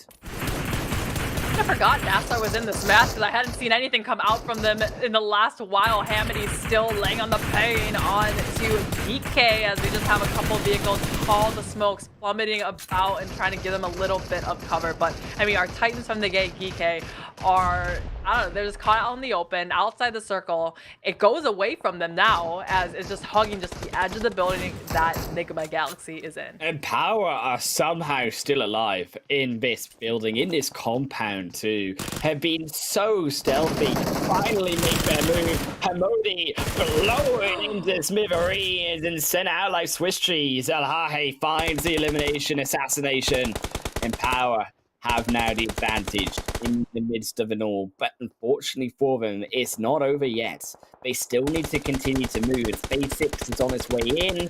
Neither YALLA or POWR are inside that space. Esports trying to make their great escape into this circle. NASR using the distraction on the other side to slip their way in. Push still having that higher vantage point, but the roofs, it gives you the vantage points, but you are completely exposed. If any of those wayward sides for NASR off to the right are able to spot him out, he's looking over the top though. He sees GEEKAY smokes as they prove a trail, but I mean the smokes used now are being utilized that they can't use it into the late game. Right, and there it is. Raz gets knocked, as you said, about being overexposed by NASR. Also, Life will be overexposed and gets shot out by GEEKAY. Ringo fired back by Clever, as you can see on the elimination feed. As Satan will finish off himself. That's one way to do it. Is YALLA will also there help the rest of GEEKAY, because GEEKAY, they went to full set it in, and that was a problem here. But YALLA still will make it work against them. As Ragnar finds a shot, but they have been brutally bruised by the rest of YALLA for now, and it opens the door still here for NIGMA, for POWR. Is Alahai stepping in, assassinates another once more, finally will go down, but look behind you, Kante, they spot him, they grab the second player. It is only now Dar alive, and they've lost the potential of the surprise. This Freak still is up. They've taken the fight, but at what cost? GEEKAY now mobilizing here the third party and collect up on the shambles of Enigma Galaxy and POWR. Here they go, going for the flushes, hitting those players as they are weak. Ragnar through the doorway takes quite a bit of damage himself, and it's just a little ring around the rosy around the walls of this building. Hamidi is going to be on his feet and trying to find out this last player of GEEKAY. NIGMA, they tried their best, but Ragnar finds the angle.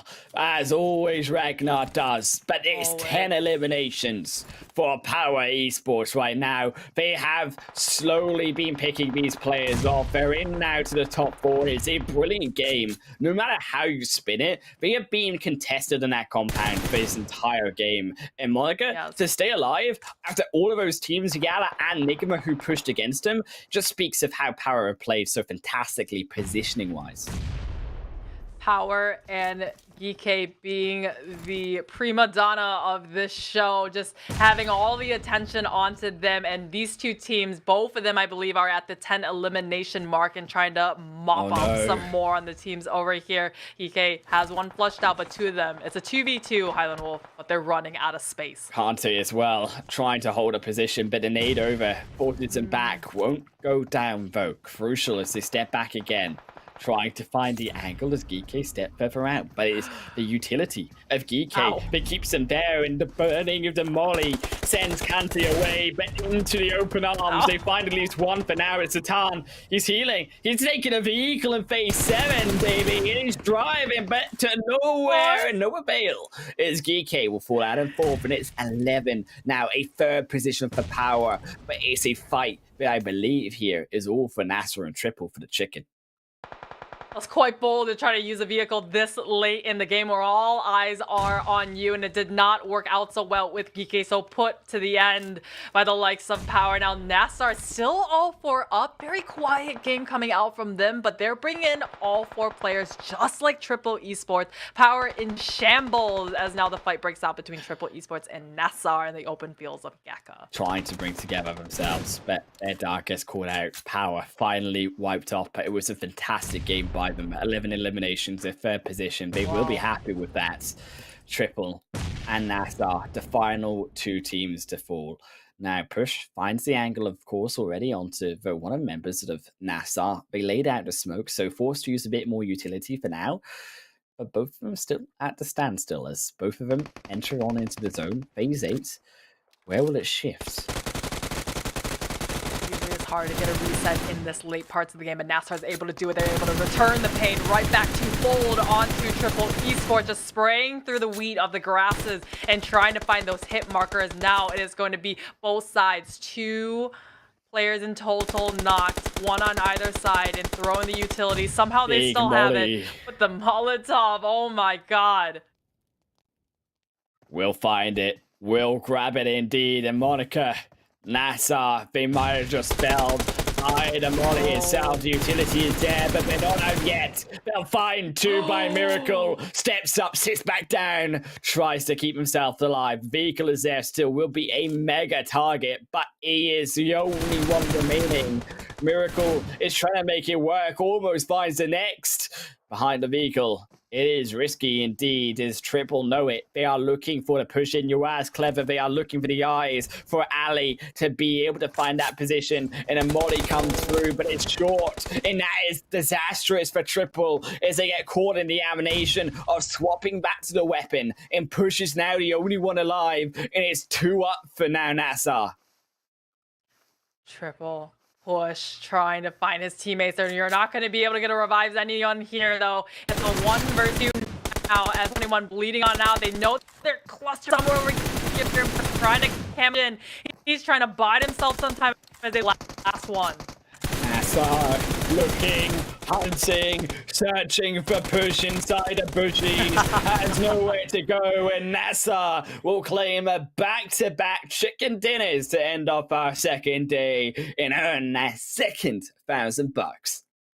This is the second time we've seen it where the knocked player is utilized as a tool, as the eyes. Just, there's no hope of reviving him at all. So he's just going to crawl closer and closer to the enemy to find the solo and just spam mark. He's right here. He's right here. He's right here. And his teammates trusting and just spraying in that generous. I think we saw it from Major Pride in Sanhok against NIGMA Galaxy. And we saw it here to win out this last match for NASR. Yeah, I mean, NIGMA utilized it well. So do NASR. They know how to play like true veterans, these two teams. But of course, keep in mind, you have to look at their Triple having a good result. That second position too, Monica. They needed those points, but so importantly did POWR as we check out those match rankings, because all of them here inside of this top 4, should I say, is a 21 points go to POWR there, because GEEKAY also matched those 11 eliminations. And even though they went out in 4th, do score more than Triple because of that aggression. Again, that compound power.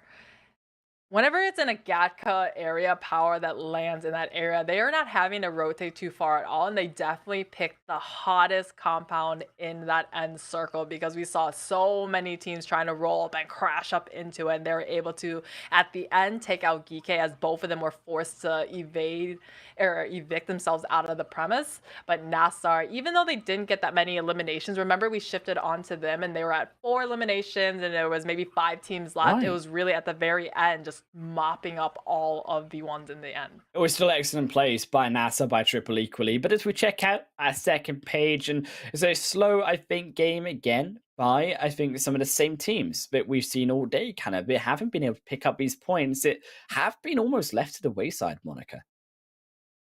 On the wayside, I thought Major Pride, this was their time to shine, but I think they kind of lost the momentum after that second match of getting 2 second places in a row with a massive amount of elimination.